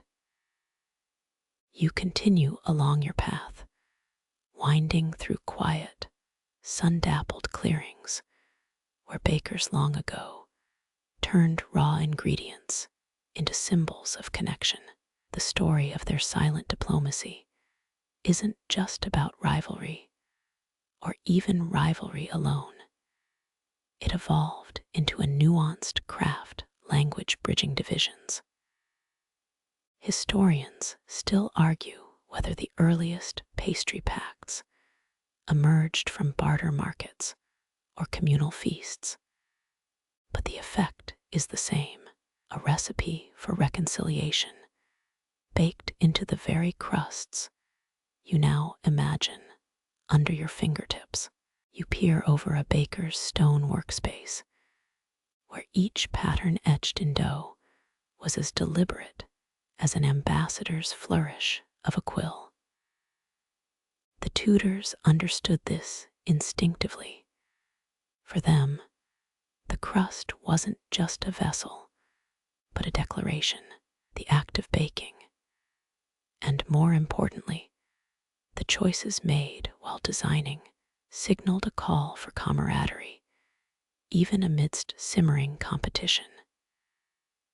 It's said that some bakers would leave one symbol, perhaps an apple leaf or a three-loop spiral, visible on the crust's rim when seeking to form alliances. Others might embed star motifs, signaling their readiness to collaborate across distant guild boundaries. Picture yourself leaning over shoulders at fair stalls, the aromas of spice and caramel wafting through air thick with both flour and anticipation, when baker Gertrude of Ashcombe presented her lattice-weave crust at the summer festival. Word spread not merely because of its geometric intricacy, but because it broke with her previous designs. She hinted at an underlying truce with Eastwick guildsmen, signaling shared techniques that might unify their factions. This subtle message spread quickly, proving that rival bakers could find common ground through collective creativity, much like modern open-source projects. Even today, some culinary historians argue whether Gertrude's crossover designs inspired future pastry innovations across regions, each small break in pattern a step towards communal progress.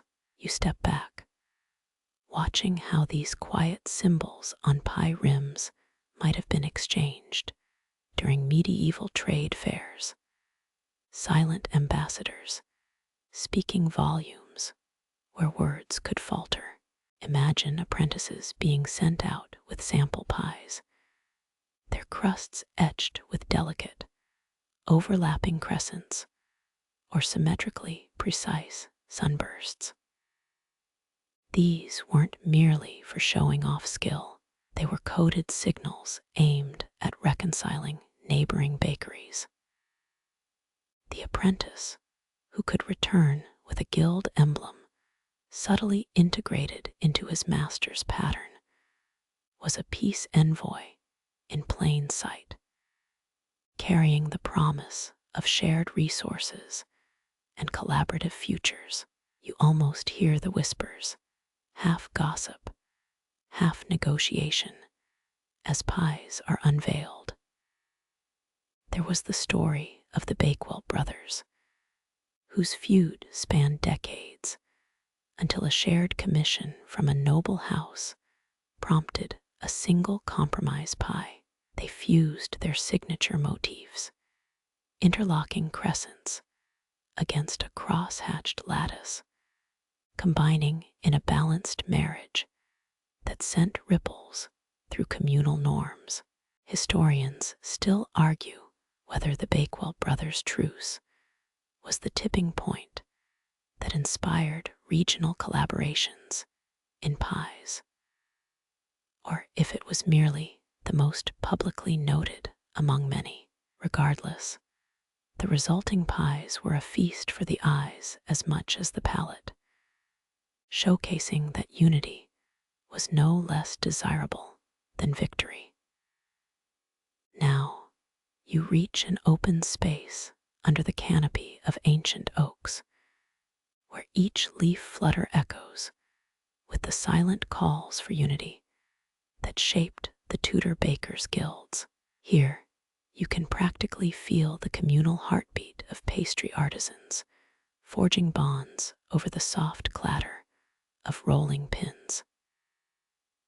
As rival bakers exchanged designs, a nod to each other's styles, an incorporated flourish.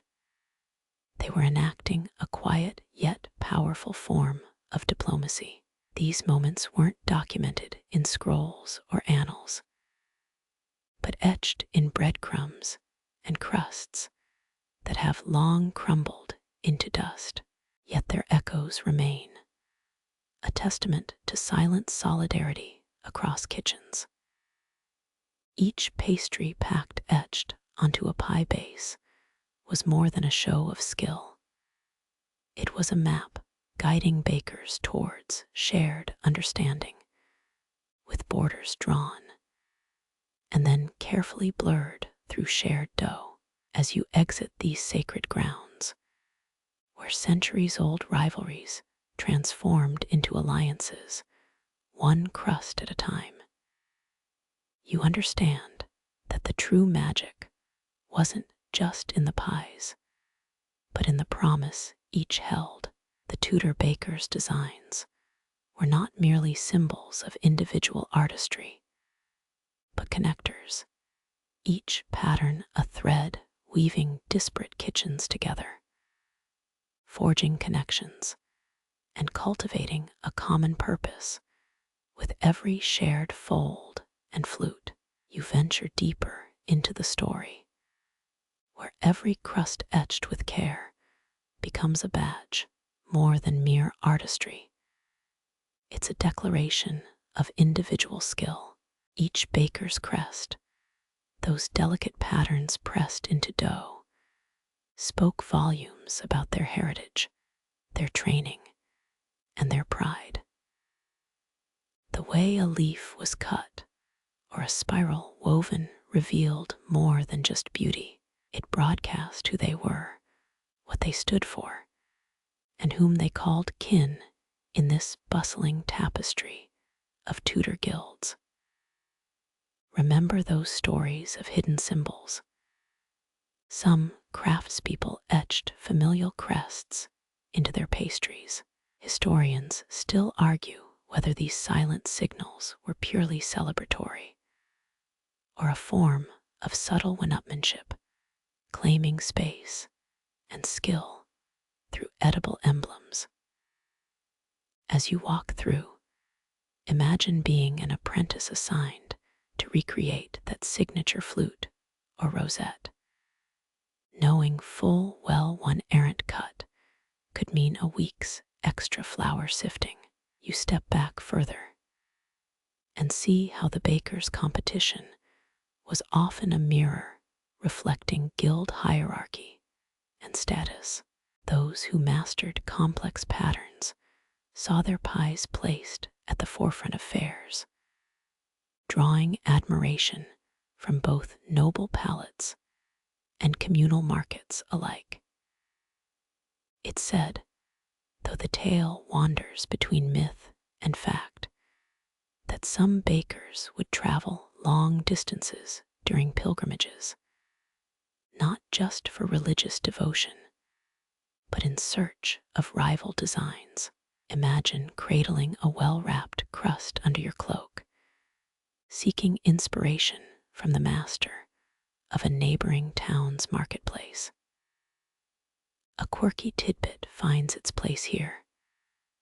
There are rumors that some guilds baked small, secret motifs into everyday loaves as informal trials for apprentices. These proof doughs weren't for public eye, but tested if a young baker could carry on the craft's delicate intricacies under the scrutiny of fellow guildsmen.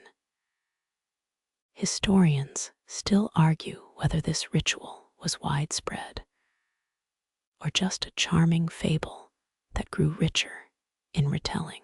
You look around, almost hearing echoes of communal baking nights, where the air buzzed not only with yeast and sugar, but with friendly wagers.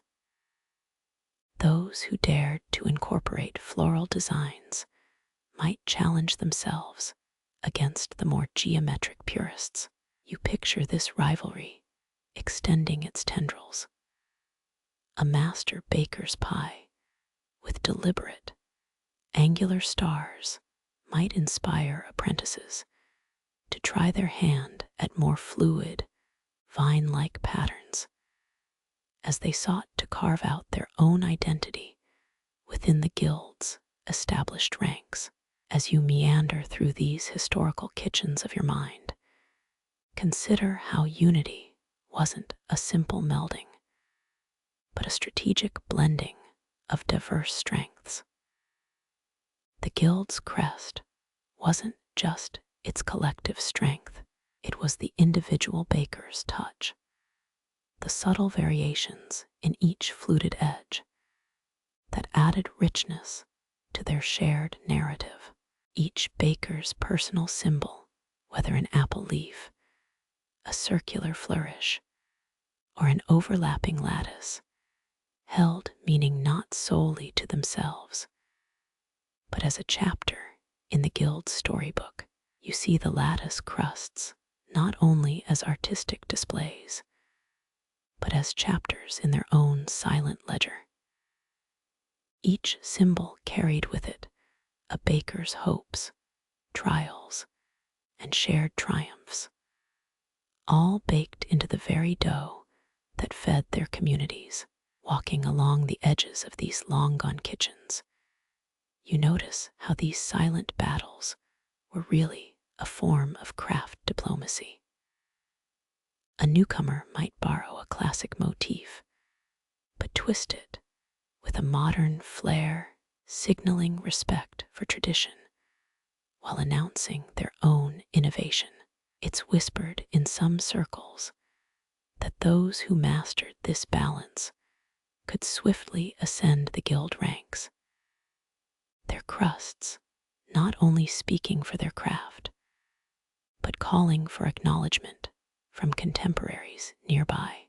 You pause here, reflecting not just on the patterns, but on the unity they represented.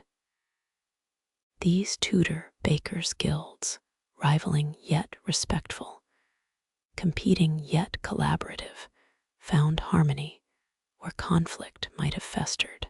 Each crest was a pledge of skill, an homage to the guild's shared values, baked with just the right amount of pride and the lightest hint of rivalry. You step further into this narrative, realizing that these crests on pie crusts aren't merely emblems of individual flair. They are the collective heartbeat of each community, pressed into dough and baked into legacy. Each crest is a shared aspiration, a community's pride, baked into every turnover and tart, speaking volumes when words often couldn't suffice.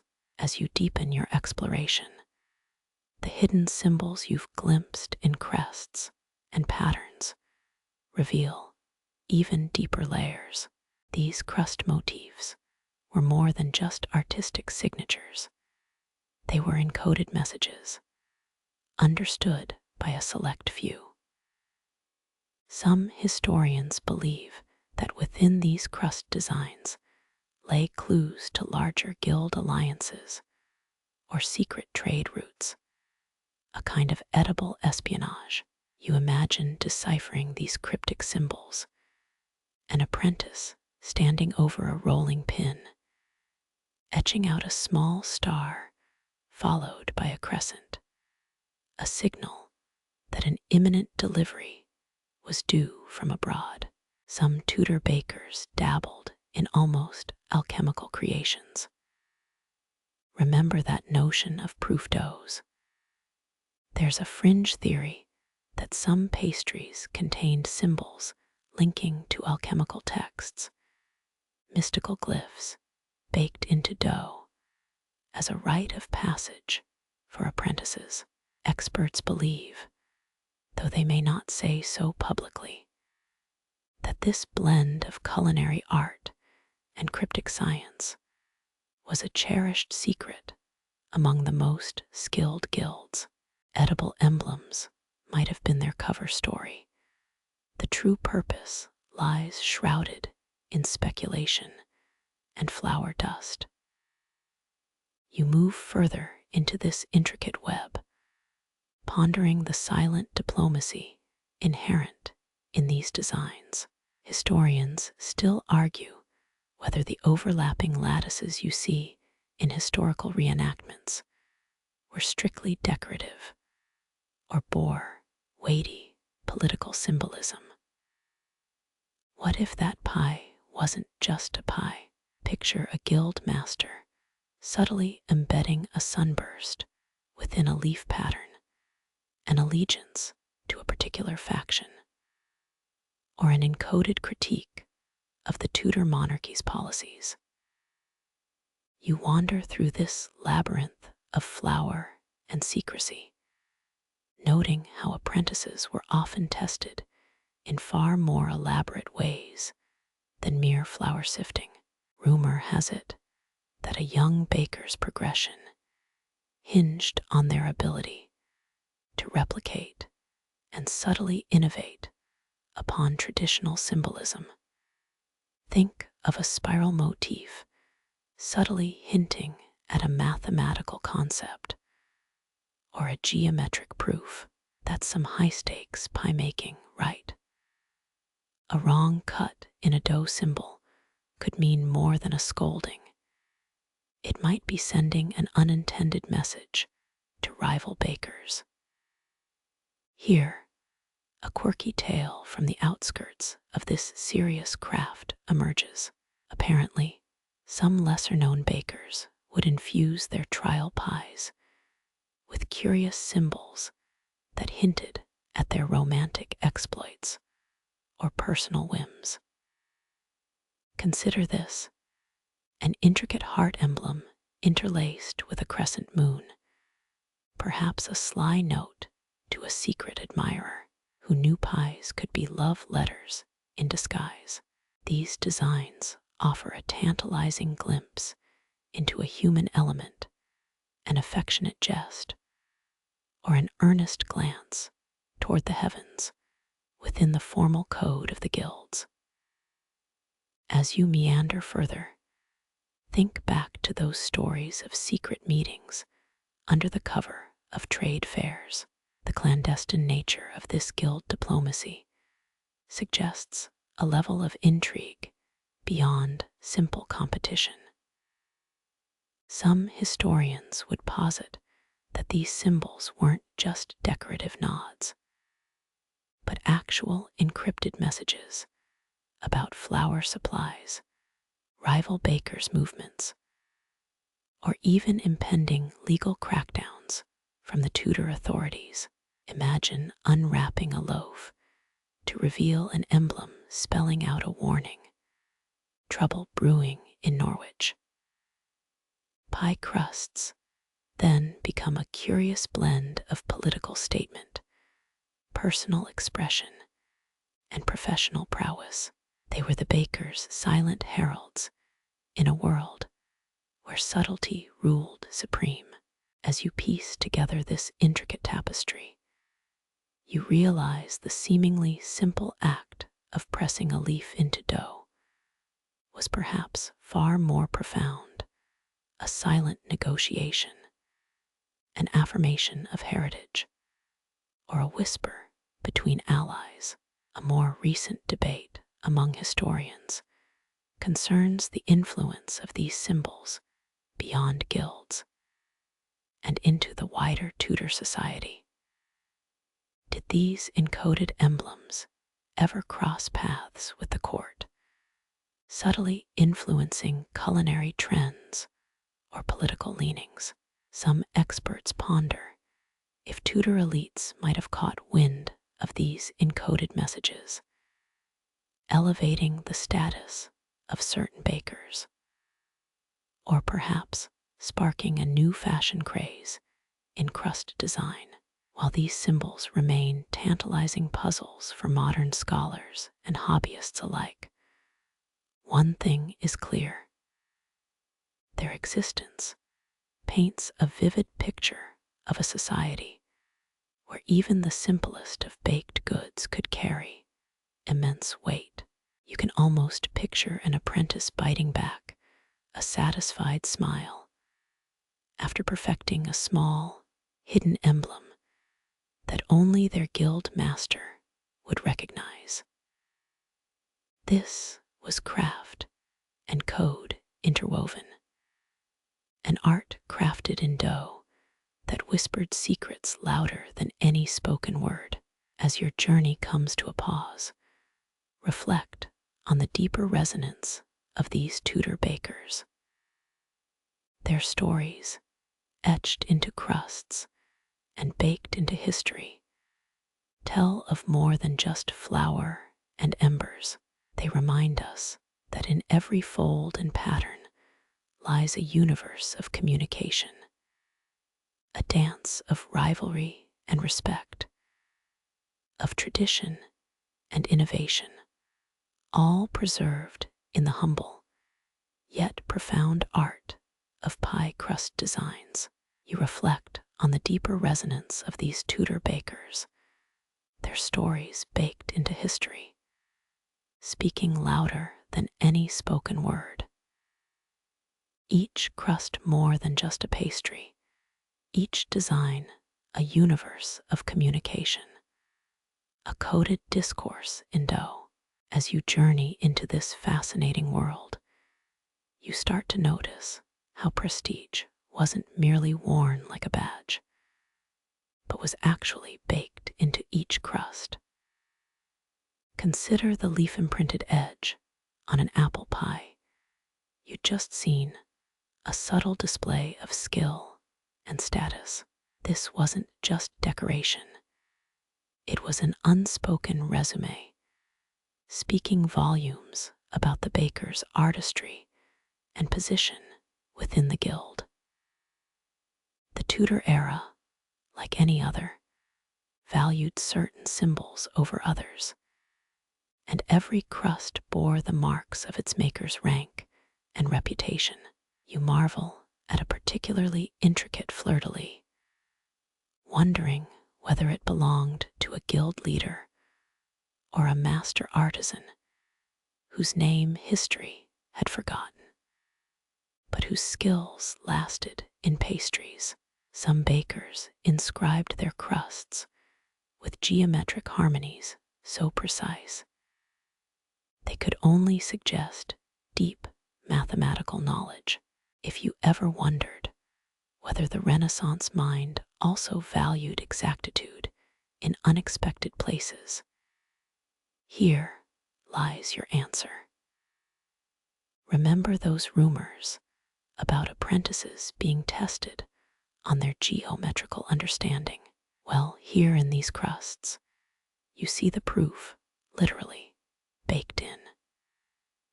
In one of the quirkier tales from this era, there's mention of a baker whose designs were so exquisite, they even managed to catch the eye of Queen Elizabeth herself. Historians still argue whether this was an intentional ploy to gain royal favor, or merely an innocent, albeit brilliant, display of skill. Picture yourself at the palace doors, watching with bated breath, a humble pie maker whose crusts spoke so eloquently that they couldn't be ignored. This brings to mind the more fringe notion, one that has scholars scratching their heads about certain designs serving as a silent rebellion against the monarchy. Pies weren't just culinary art, they were subtle canvases for dissent. Imagine the audacity required to encode a hidden message in a pastry, daring the world to read between the crimps and folds. As you delve deeper, consider how these intricate designs often required specialized tools, making this craft both a culinary and engineering feat. Some argue that the most detailed crust patterns wouldn't have been possible without advanced, almost avant-garde molds and cutters. There There's a speculative fringe theory that baking tools from this period could have been exchanged along the same routes as alchemical texts, hinting at a shared underground trade. You can't help but chuckle at how a simple pie might have harbored symbols that spoke volumes. In this world, where flour and fire were the mediums, a baker's true prestige was measured in every crimp, weave, and flute. Each crust served as a badge, a signature of their talent and station, preserving a delicate balance between artistic brilliance and guild status.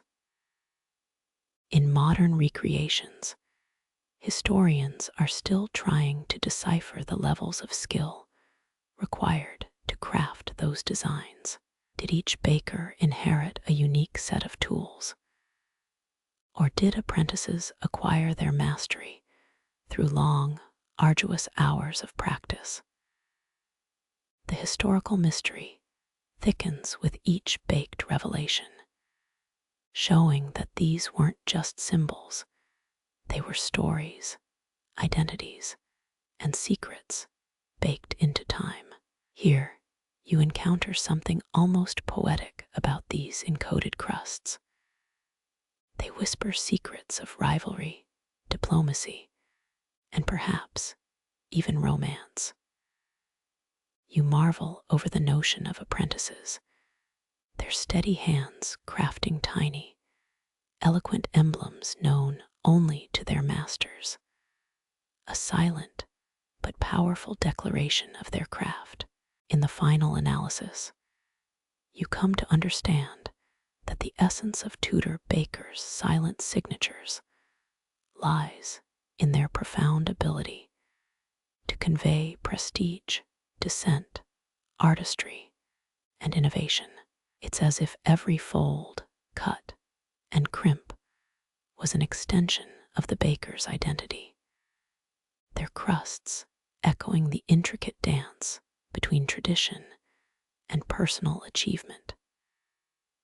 As you complete this thought, you find yourself pondering over an age-old question. If a pie's crust could bear the weight of history, what might our modern pastries say about us today? You step into the serene quietness of a Tudor bakery, where the warm scent of freshly baked pies is almost hypnotic, each loaf a testimony to bygone artistry.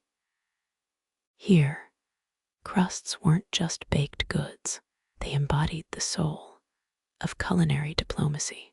Picture it, rival bakers, once embroiled in fierce disputes, settling their differences not with words, but with the precise flicks of their pastry cutters. Every crimped edge was a promise, every ornate fold a declaration of peace. Historians often marvel at how these edible parchments forged alliances.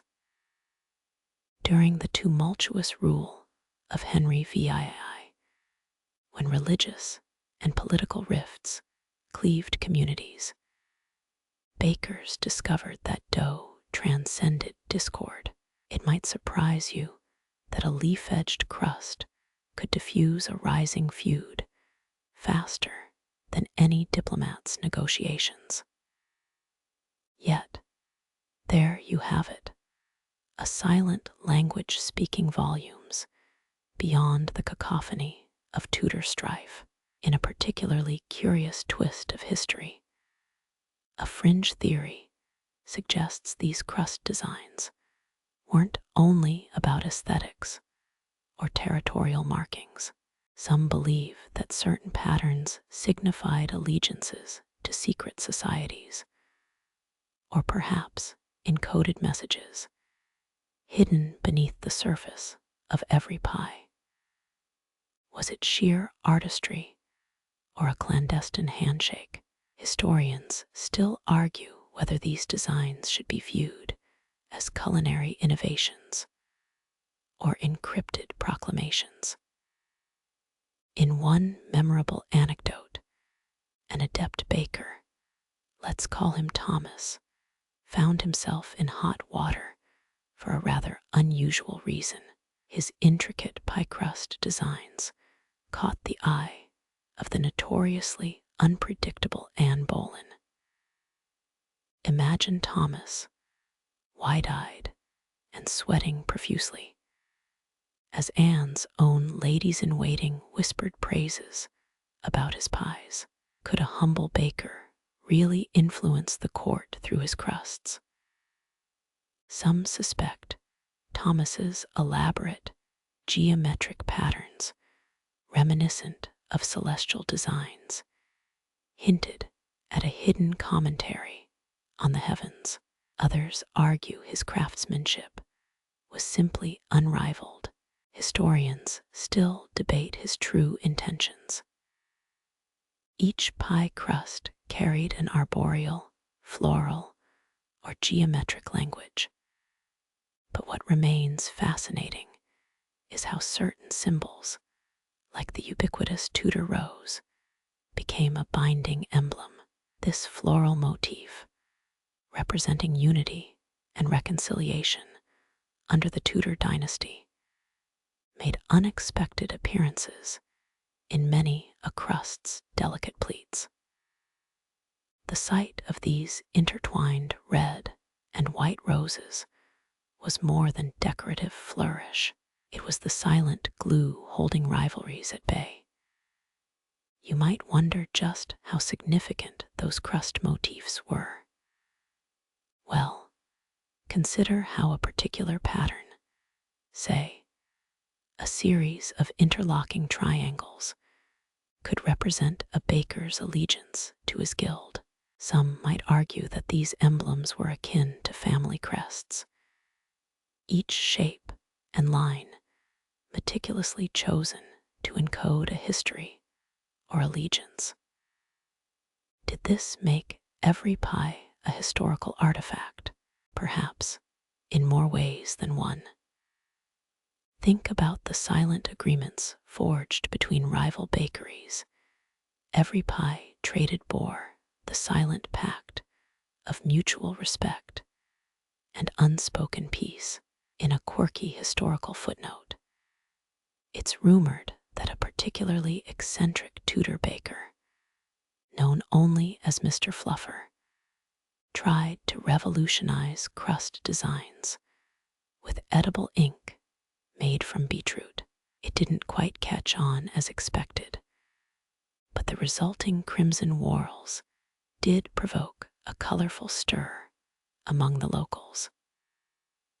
One imagines Mr. Fluffer scratching his head, bewildered at why his crimson chrysanthemums elicited both wonder and bemusement. In the shadowy corners of guild halls, where candle flames flickered over flour-dusted workbenches, a crust could seal more than just a pie. It was an agreement, a silent treaty. Consider how these edible emblems transcended generations, passed down from master to apprentice. Each pattern a thread connecting history through pastry lore. When you think about ancient bakers quietly exchanging intricately designed pies, picture the unwritten rules etched into every golden crust, a visual ledger of their unspoken diplomacy. So, as you walk away from this culinary journey, imagine the last lingering scent of cinnamon and cloves. Think of every leaf-imprinted, flower-wreathed design, not just as an adornment, but as an age-old narrative, a narrative quietly baking in harmony, speaking in a language older than time itself. You smile at the thought of these silent conversations, a language of peace, baked one crust at a time. You find yourself amidst this culinary tapestry, where every crust has its own story, an emblem of dough diplomacy. The very act of baking becomes an art form that speaks beyond words, a silent language carried through time. You feel the resonance of these ancient designs as they weave through the fabric of history, one pie at a time. Their intricate patterns reveal much about the bakers' lives and the societal tides they navigated. In the warm glow of a Tudor oven, as golden crusts emerge from beneath their wooden lids, you can almost hear the murmurs of old arguments, now faded, replaced by the satisfying crunch of a perfectly patterned pie. Just like the way certain flowers announce the arrival of spring, specific designs would signal alliances, rivalries, or peaceful resolutions among bakers. Each design was a silent mediator, brokering unwritten treaties while the pies cooled on wooden racks. And there was one particular historical figure who became legendary for his crust diplomacy. Matthew, the baker of Lambeth, was renowned not just for his exquisite tarts, but for his ability to weave together warring bakers through his patterns. His lattice designs, inspired by the rose windows of cathedrals, were said to mirror the harmony he sought to create in the baking community. Imagine him standing at his wooden table, flour dusting his sleeves, hands moving with purpose, each line and arc a deliberate attempt to bring peace amidst the flour-laden fray. Yet, the question remains, was this all intentional? Historians still debate whether these pie crust designs were deliberate acts of diplomacy or simply beautiful byproducts of expert craftsmanship. Some believe the bakers themselves might not have fully realized the impact of their artistic expressions until long after their oven fires had gone cold. Others argue, with conviction, that every crimp and motif carried weighty significance. The open debate continues, leaving us to ponder whether these bakers were unconscious artisans or silent statesmen of dough. In one particularly delightful tale, we hear of the peculiar case of the pie crust challenge, where rival bakers would exchange pies not with competitive malice, but with friendly, albeit fervent dedication. The winner wasn't decided by taste alone, but by the intricacy and innovation found in the crust's design. Picture a sunlit market square, the townsfolk gathering around, eyes wide with anticipation as the final designs are unveiled. It's a scene more vibrant than any royal tournament, where the true victor was the one whose crust could tell the most compelling story. And speaking of stories, who could forget the whispers of a clandestine baker society, the crust custodians, said to be formed in secret by a coalition of guild masters. Their true purpose remains shrouded in mystery. Some say their crusts held cryptic messages, passed from one baker to another, a silent dialogue encoded in every rose and triangle. Others argue these were merely rumors, sparked by the rivalry and intrigue that naturally brew in a bustling market town.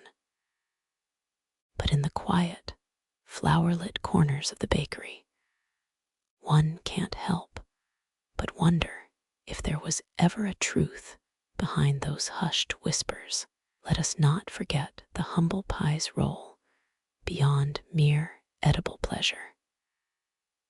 During the tumultuous years of the medieval English Reformation, when tensions were as palpable as the steam rising from hot pies, the crust offered a neutral ground. Bakers from varying factions found common cause in their artistry, a shared tradition transcending the turbulent politics around them. Picture an abbey bakery, where monks and local bakers alike met, flour-dusted hands held in silent camaraderie. Every fold and pleat a testament to a truce more enduring than parchment and ink. Then there's an unusual yet delightful anecdote involving a baker, known only as Eliza, who reputedly invented a whimsical design inspired by the dancing lights of fireflies in the summer night. Her designs were so light and intricate, each crimp echoing the gentle flutter of those bugs, that they broke the tension of fierce disputes. Patrons, distracted by the beauty of her pies, often found themselves too enchanted to continue quarreling. Her designs became synonymous with fleeting moments of joy, small, edible reminders that even in strife, there can be beauty and brief respite. In the tapestry of Tudor England, these subtle dough dialogues wove a complex narrative of alliances and quiet dissent.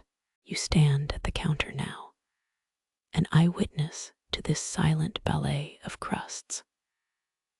Perhaps somewhere among those delicate patterns lies the answer to mysteries still unraveling in today's hushed corners of historical circles. And as the evening air cools, carrying with it the scent of baked pastries, you are left to wonder what secrets remain untold in the quiet conversations of pie crusts. Every gesture, every pinch and fold became a visual verse in this ancient dialect of dough, a discourse without a voice, but with profound significance. The crusts were like silent scrolls, their meanings decipherable only to those schooled in their subtleties. As you trace your fingers over the edges, you can almost feel the pulse of bygone disputes gently settling into these carefully crafted designs. Imagine two rival bakers, their arguments echoing through the narrow cobblestone streets. One might have been famed for his rich venison pies, the other for her delicate fruit tarts. Tensions between them grew, fueled by pride and reputation, each seeking to outshine the other. But instead of harsh words or physical confrontation, they chose the path of artistry. A lavishly braided crust was their battleground, each intricate weave and flourish designed not just to impress, but to communicate. You stand amid scenes like this one, as Baker Matthew of Lambeth's lattice work, an artistic blend of geometry and grace, transformed rivalry into respect. His creations, reminiscent of the rose windows in cathedrals, didn't merely signify craftsmanship, they conveyed a message. The patterns spoke of unity, perhaps even of a truce. It said a visiting duke, who once favored the venison baker, found himself so enchanted by the lattice work of a seemingly simple mutton pie that he declared peace between the two craftsmen. And who can forget the story of Mistress Eliza's fireflies? Her crusts, decorated with delicate, undulating lines, were whispered to be copies of the very fireflies that played in her garden. These whimsical touches became iconic, even turning the attention of adversaries away from disputes and toward mutual admiration. Eliza, an unassuming baker with the ability to transmute tension into tranquility, became a living legend. Her designs still studied for their subtle balance of complexity and serenity. But here we enter the realm of open debate. Historians still argue whether Eliza's design was entirely her own, or if it was inspired by ancient Egyptian motifs smuggled into England. Was she a true pioneer, or did she draw from olden wisdom? The true origins may forever remain a mystery.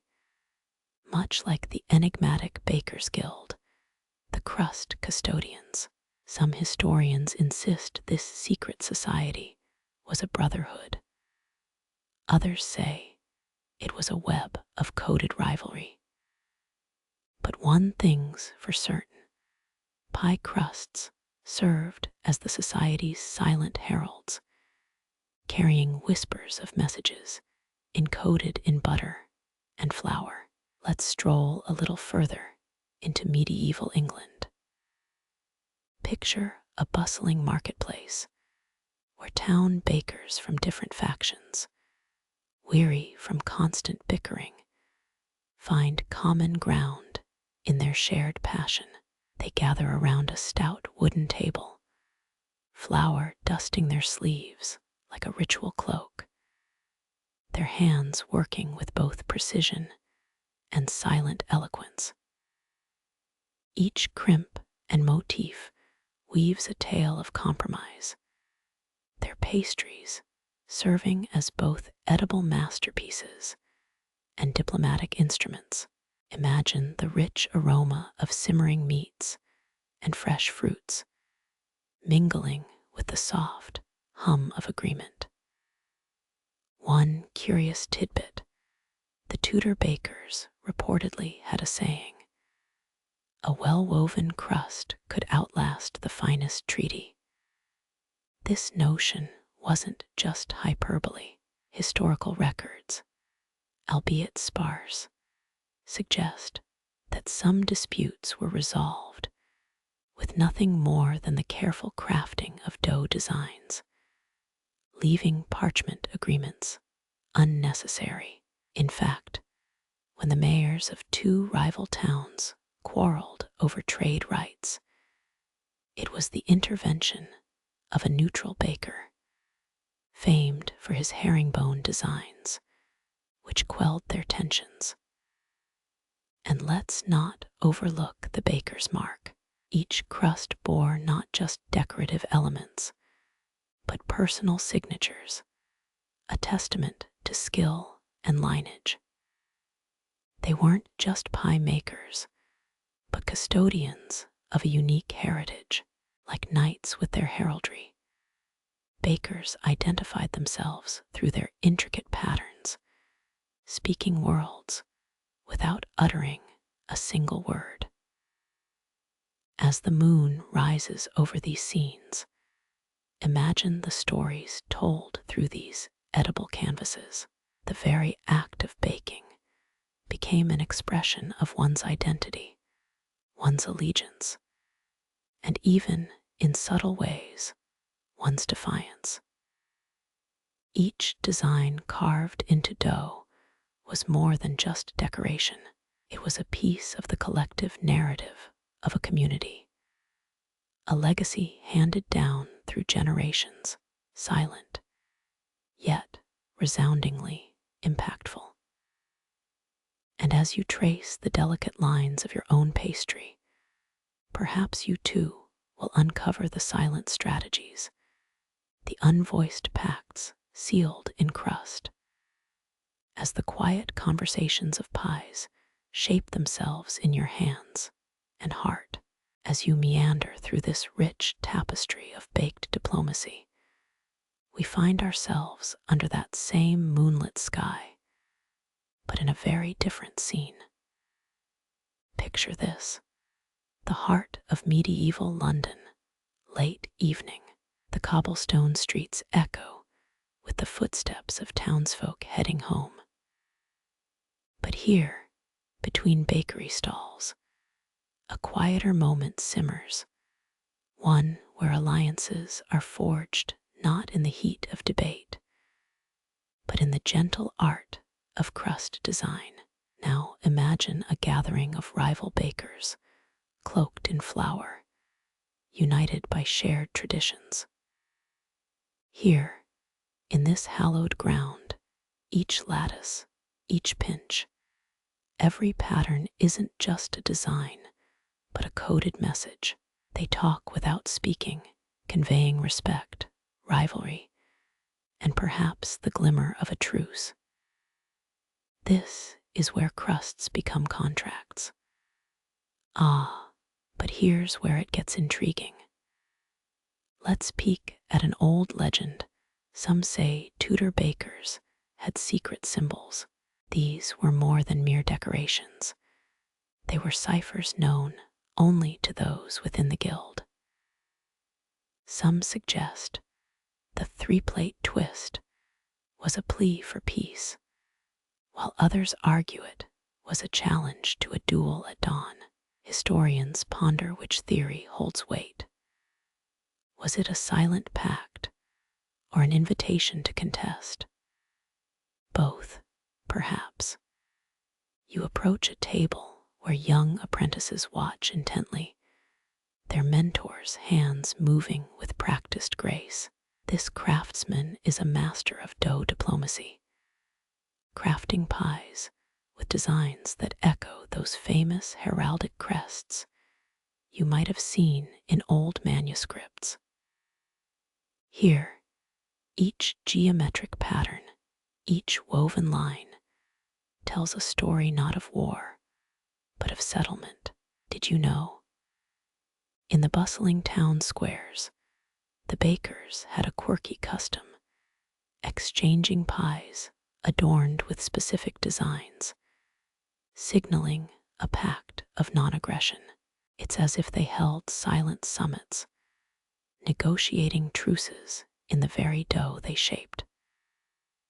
And when a baker introduced a new motif, let's say a sunburst instead of a herringbone, rival bakers knew an olive branch was extended, quite literally.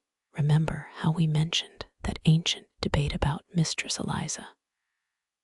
Well, it's historians like those who argue whether her firefly designs influenced the famed star-lattice. Used centuries later, was she an unsung heroine or a mere footnote in a much larger narrative? The truth, it's baked into those crusts, never fully revealed, but always intriguing. So here's an open debate for you. Historians still argue whether the double spiral twist signified unity or underlying tension. Was it a coded threat or a symbol of hope?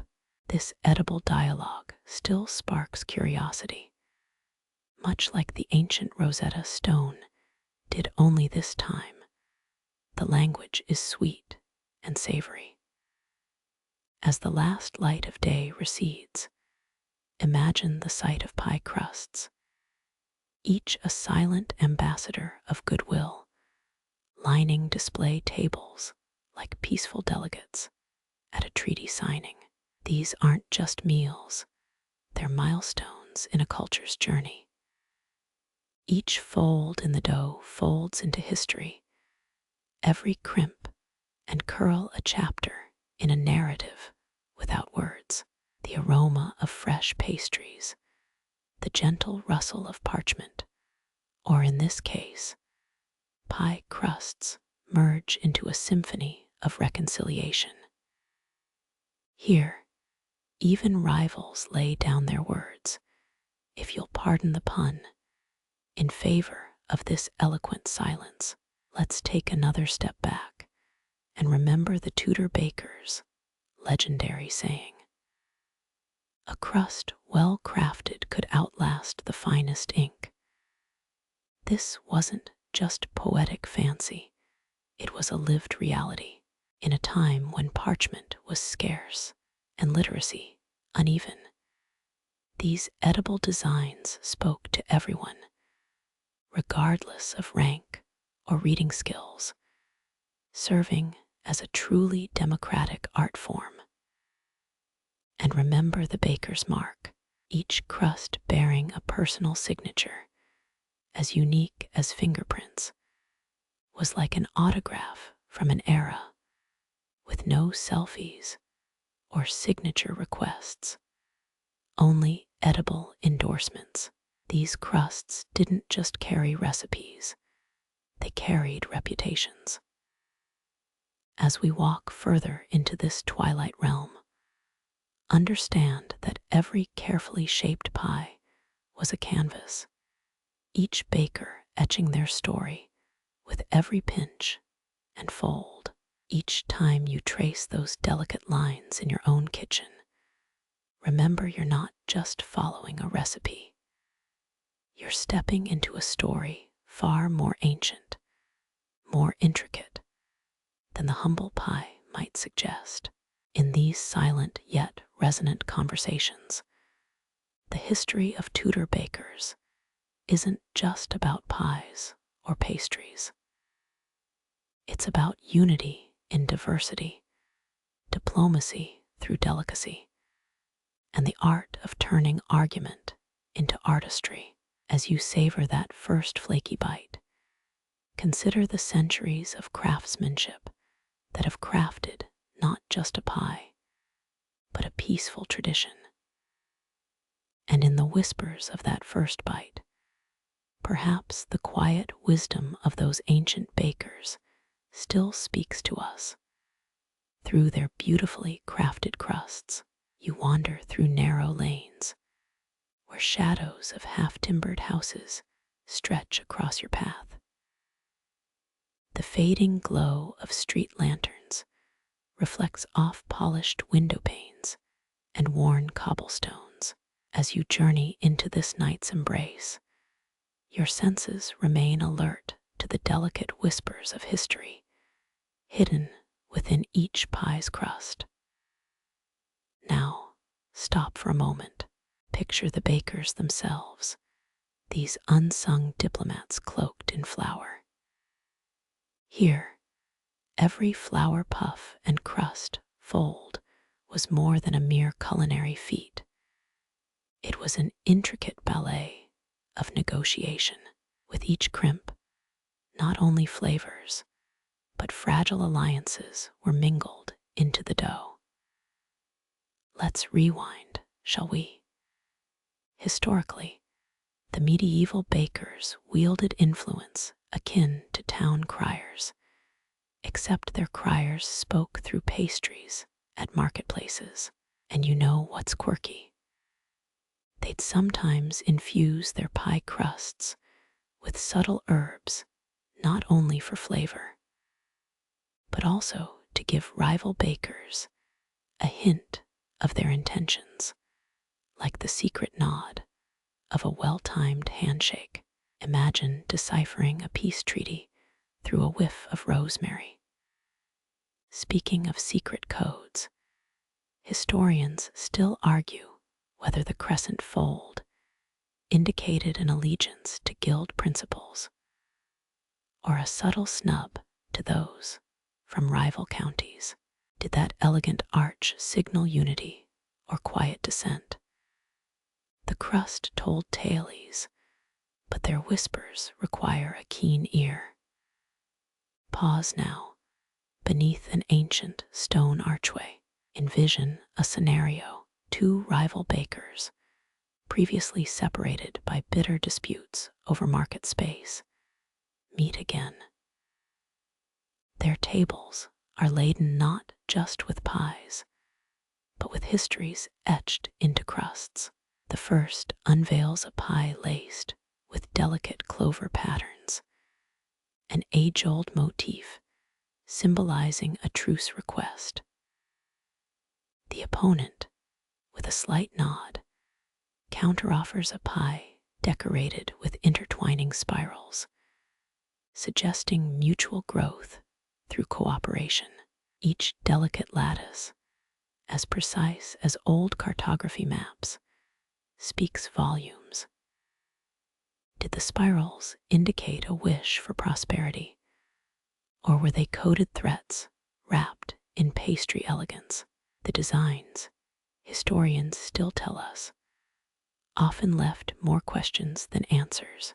As night deepens, a gentle fog rolls in, bringing with it the scent of hearth fires and something far sweeter.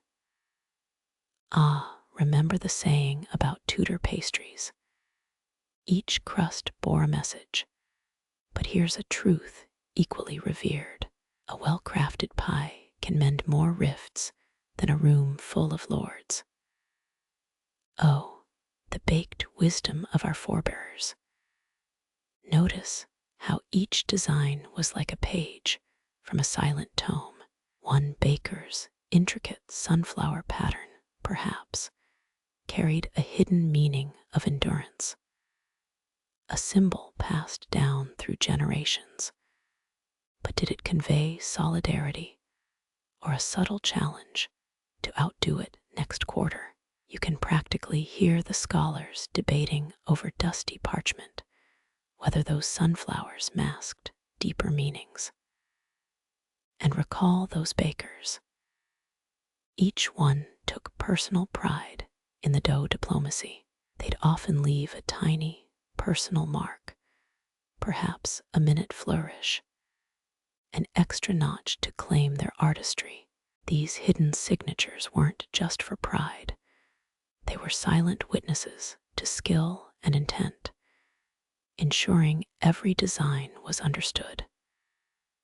Inhale this cool, night air heavy with the scent of fresh bread. It feels almost ceremonial, doesn't it? As we wind our way through these historic echoes, we see the crusts speak louder than words. Pies and pastries, once mere sustenance, became vessels of profound negotiation. Their designs a bridge, mending the gaps conflict leaves behind. Now, as you savor each crust line's legacy, understand more than just a recipe unfolds in your kitchen. You're crafting delicate threads of narrative, each pinch and fold, a connection woven across centuries. And in the silent whisper of each crispy layer, the ancient baker's tale continues, an art that turned argument into silent, edible poetry. You find yourself drawn to a modest wooden stall, its faded paint barely visible under the flickering lantern light. A trio of pies catch your eye, each crust a masterpiece of design. Their creator, a baker known only by his signature, a minute flourish in the corner, stands beside his goods with quiet pride. His is a story etched in flour, of conflicts quelled through the simplest of pastries. As you step closer, an unexpected gust of wind tosses the baker's hand-painted sign, briefly obscuring his name. Fitting, you think, given that historians still argue whether some of these bakers are immortalized as much by their designs as their names. Here in this modest display lies the echo of centuries-old truces and the quiet diplomacy of dough. Picture this. It's not just about selling pies, but crafting connections. Every intricate crimp or lattice isn't just culinary artistry, it's an unspoken treaty. Did the baker's subtle heart motif convey a wish for goodwill? Or was it an invitation for rival bakers to reconsider old feuds? These edible emblems whispered, not through flavor, but through form. And here's a curious detail. Some say Tudor bakers infused their dough with herbs, not merely for flavor. A hint of thyme in the crust might not only entice the palate, but suggest a truce. Picture a rival baker tasting a pie and feeling the offer of peace in each fragrant, herb-laden bite. A nearby vendor, overhearing your soft chuckle, shares a fringe theory that secret messages could also come from the unusual placement of ingredients. Was an almond centered in a star pattern simply a garnish, or a coded way to indicate alliance negotiations? Scholars still argue over dinner tables about these silent, edible communiques. As you make your way past the bakery stands, you witness two bakers, once feuding over oven rights, now sharing a table. Their pies not only speak of reconciliation, but hint at an upcoming guild collaboration. One's crust is decorated with interlocking leaves, a sign of shared growth, while the other features a delicate ivy pattern symbolizing unity. These designs, while simple to the untrained eye, carry the weight of agreements sealed in the oven's heat. In the heart of the market, the air smells of spiced apples and cinnamon warming in the evening breeze. Here, a pie's crust can say more than hours of negotiation in Parliament. The baker's lattice symbols might be lost on you, but to the experts, each twist and turn weaves a tale. This silent language, historians debate, was understood as well as, if not better than, spoken words. As the lanterns begin to dim, the bakers fold their awnings, pausing only to share a knowing glance. This night's designs, these delicate negotiations, will be etched in flour and memory. Tomorrow, another market day will unfold, but the stories of pies and truce pastries linger, a testament to how artistry transcended argument. And here's a curious thought. Each baker knew their pies could be judged more than once. Their legacy, like their pastries, would be savored long after the markets closed. Could a particularly beautiful crust one day find its way into grand feasts, or teach the next generation the silent eloquence of a well-folded dough? As you leave the marketplace, the scents linger, a reminder that every baked good holds a story. From the simplest loaf to the most intricate pie, these edible artifacts speak of unity forged through design. And as your footsteps echo in the now silent streets, so too do the crust's silent whispers, bridging divides through the quiet art of baking diplomacy. You linger a moment longer by the stall, your eyes tracing the patterns etched into the cooling pies. How simple flour and water became diplomatic tools. Each deliberate incision and gentle curve crafted not just a meal, but a message. Even the most seasoned diplomat might envy the eloquence held within these golden crusts. Historians still argue whether the Tudor Bakers' Guild intentionally utilized geometric designs to mediate conflicts. But evidence shows they understood the weight of symmetry and balance. The olden bakers knew that harmony often stemmed from harmony in their creations.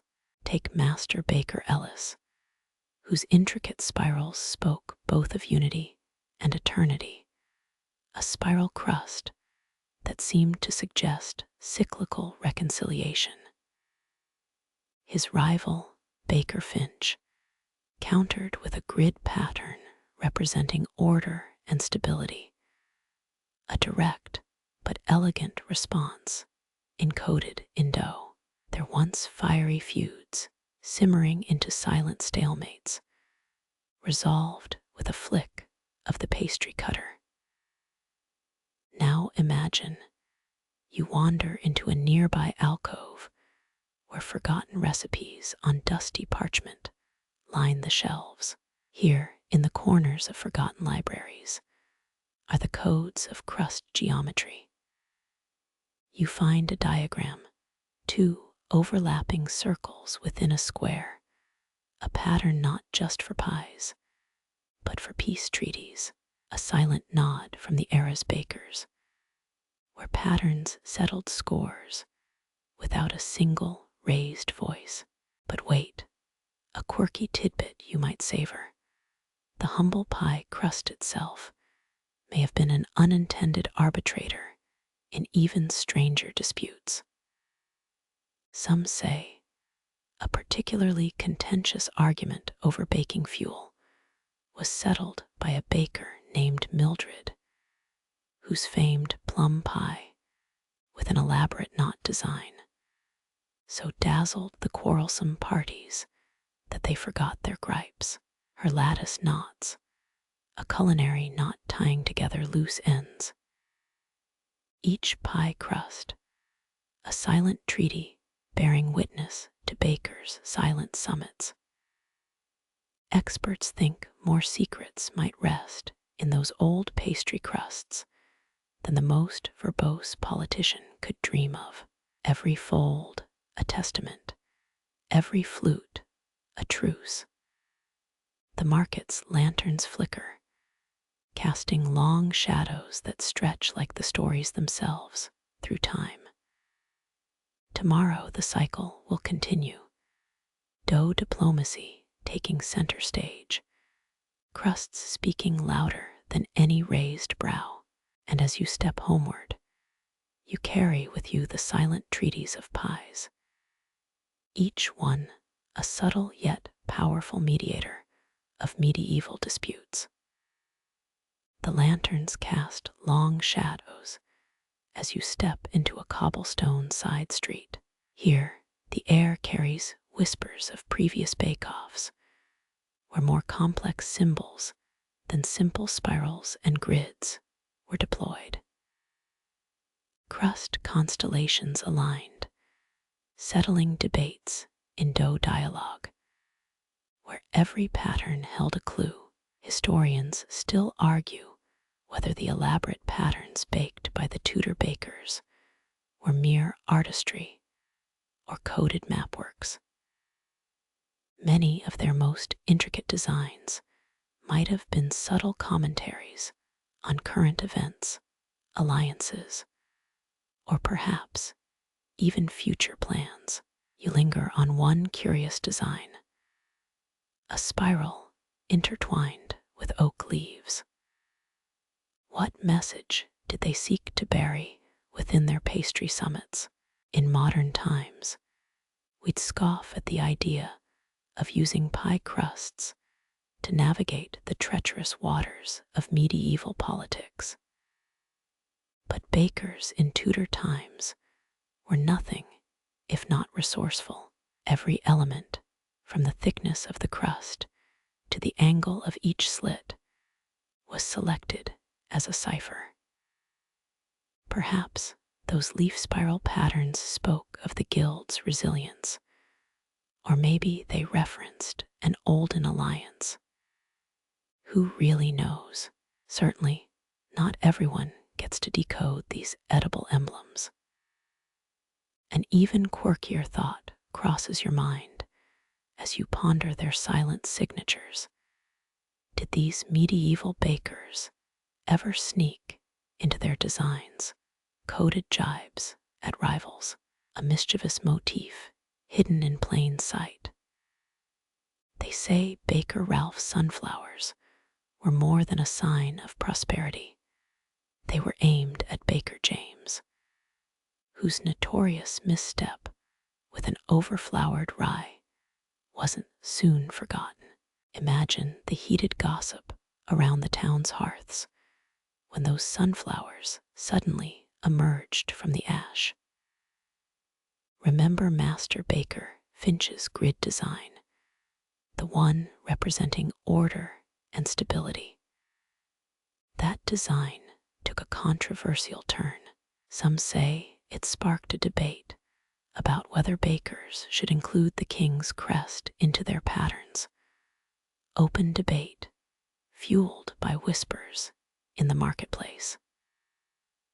One account suggests a grid-laced pie might have once been smuggled into the court, bearing an encoded message aimed at the Tudor council. Could it be true? Unlikely, but delicious to imagine. You find yourself in a secluded courtyard, its silence a stark contrast to the busy market. Here, whispers of those pastry packs linger on the breeze. Each design, no matter how fanciful, held profound implications. All the more reason bakers' marks were often cryptic. A starburst, was it a symbol of celestial harmony, or a not-so-subtle nod to the royal family's claim to divine right? Experts think some of those designs were direct responses to political upheavals. One tale tells of concentric circles, circles within circles, each one smaller than the last, representing factions within the guild itself. But did these pies really serve as political treaties, or were they just fanciful flourishes of crust? The truth remains baked into the design, lost in the folds of time.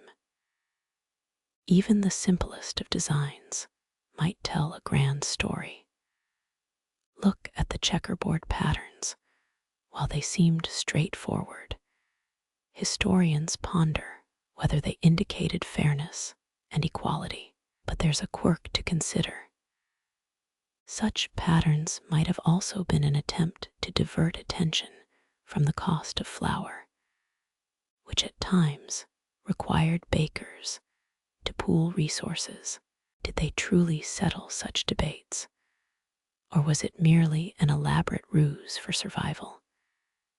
You meander through the cobbled streets, lost in these thoughts, when an old etching on a wall stops you. It's a crest, crossed wheat stalks over a rising sun.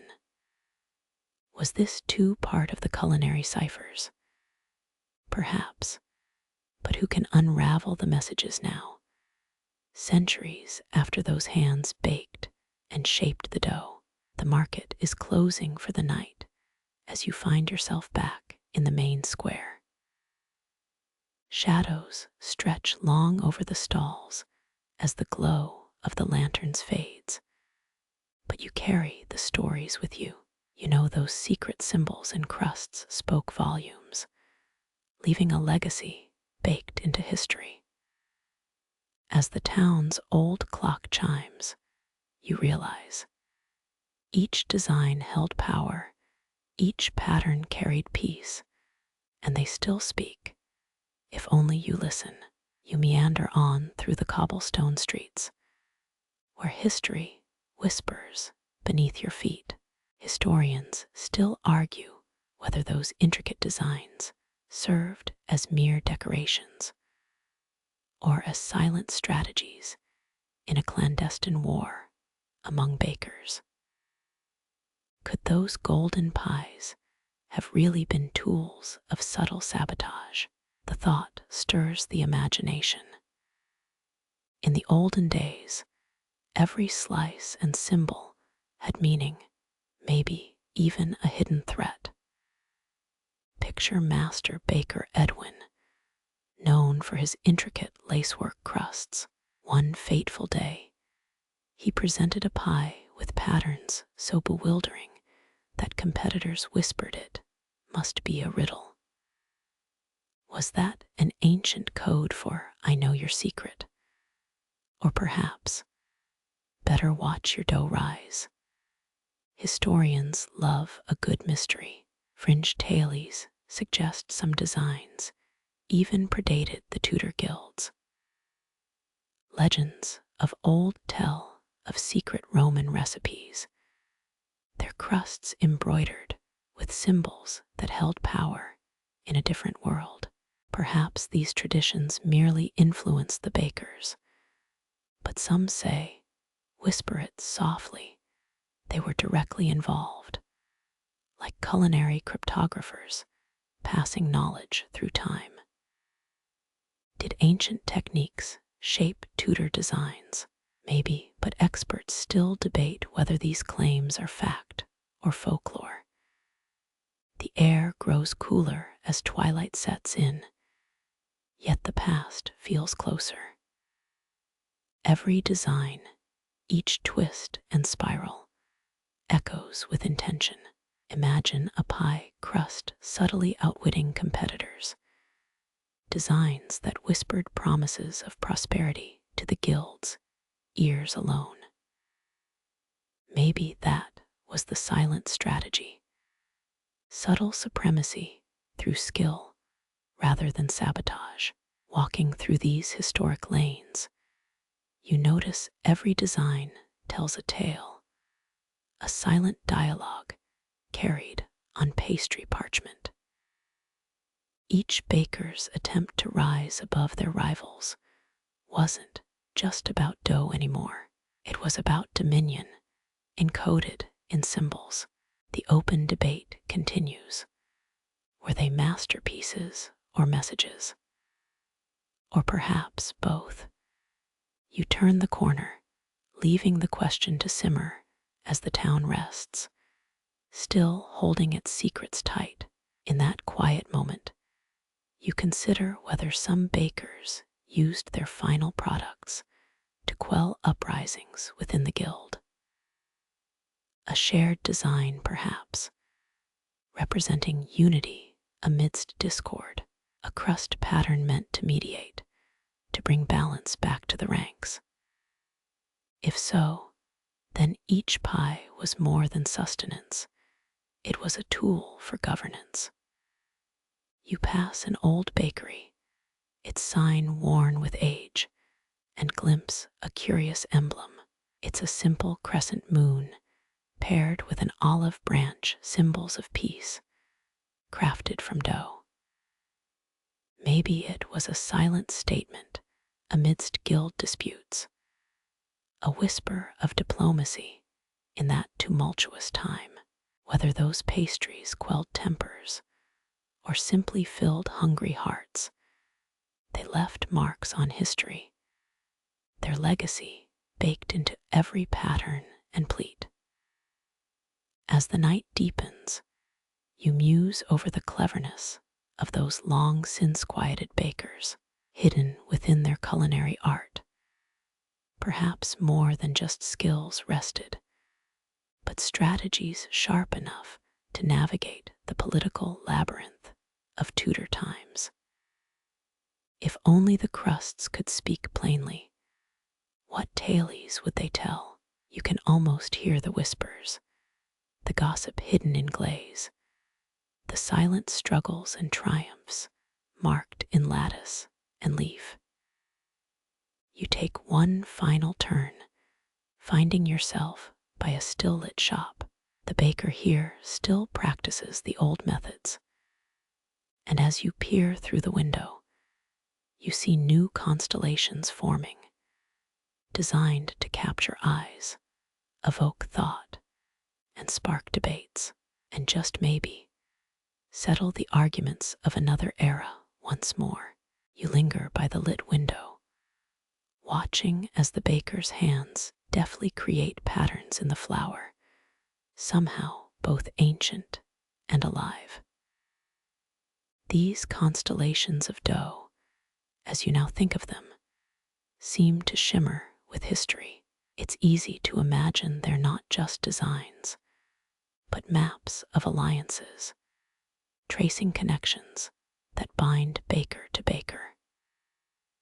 Historians still argue whether these patterns were purely aesthetic or had deeper significance. Maybe the star shapes encoded rivalries, while crescent moons represented truces. Could a lattice weave symbolize loyalty to a specific guild, or was it simply the baker's signature flair? The stories whispered by the crusts aren't always clear, but their impact ripples through time. Fringe tailies suggest that some symbols held practical power, like charms, perhaps, baked into daily bread to bring good fortune or protect against ill will. Did certain spirals invoke prosperity, while others warded off jealousy? Or are these just romantic notions spun by modern storytellers seeking enchantment in the everyday? Whether fact or fantasy, the belief persists.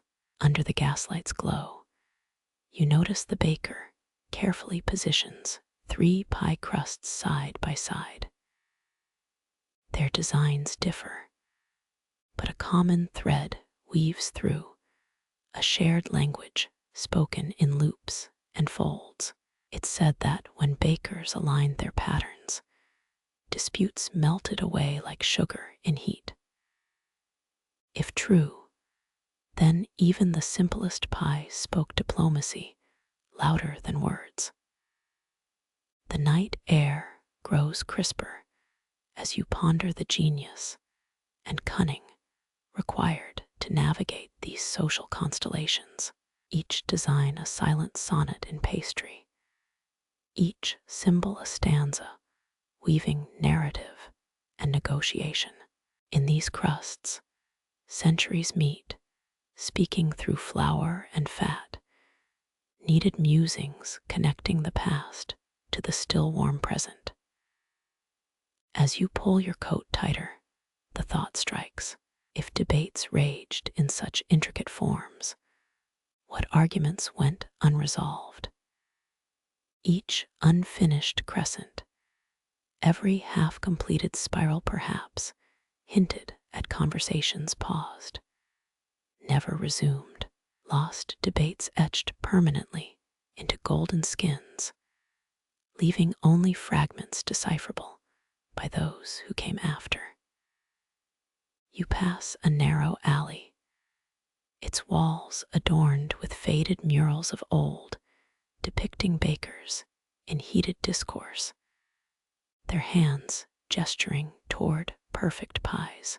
One painting shows a crowd gathered round, eyes wide, as 3 masters unveil an elaborate crust map. Was it a contest of skill, a show of support, or a subtle truce declared through sugar and spice? Did that baker, known for the rose petal lattice, send a coded plea for peace?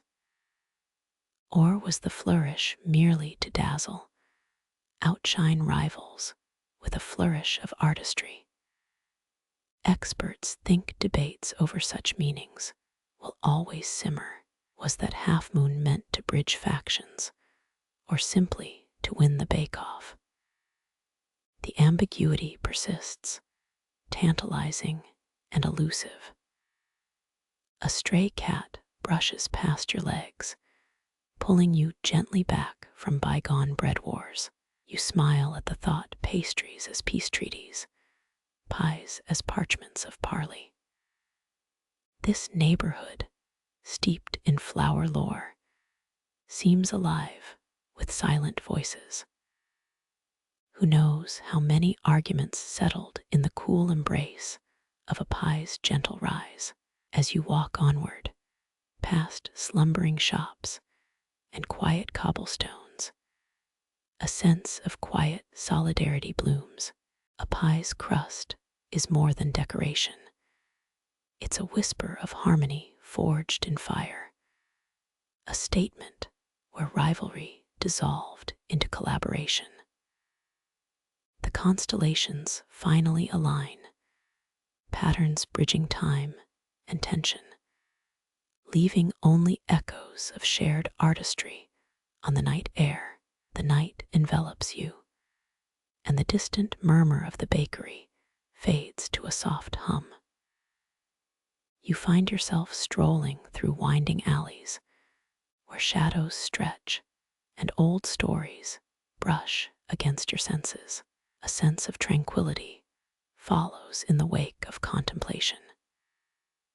You think back to the baker's skilled hands, and you realize each dough constellation is more than just flour and water. They embody the very essence of community. Beneath the soft glow of those pie crust designs is a story of connection and understanding. Each symbol, whether a spiral, star, or crescent, serves as an echo of shared history.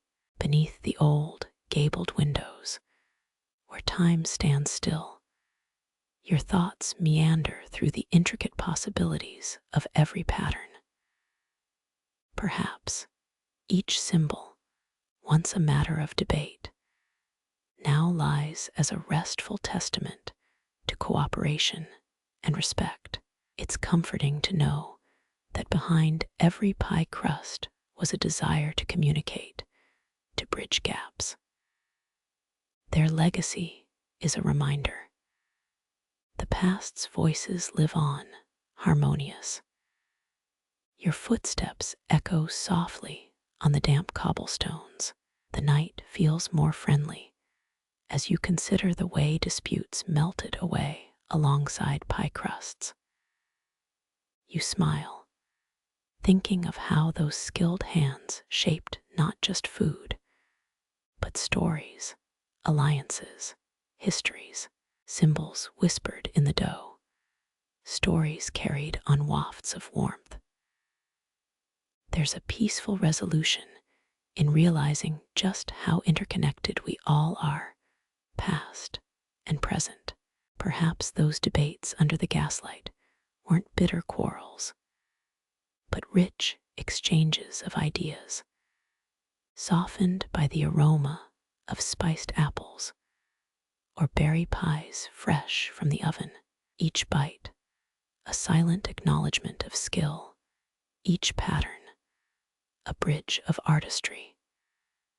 The stray cat from earlier brushes past your legs again, this time curling into a slumbering ball at your feet. You watch a moment, then continue, lulled by the night's quiet.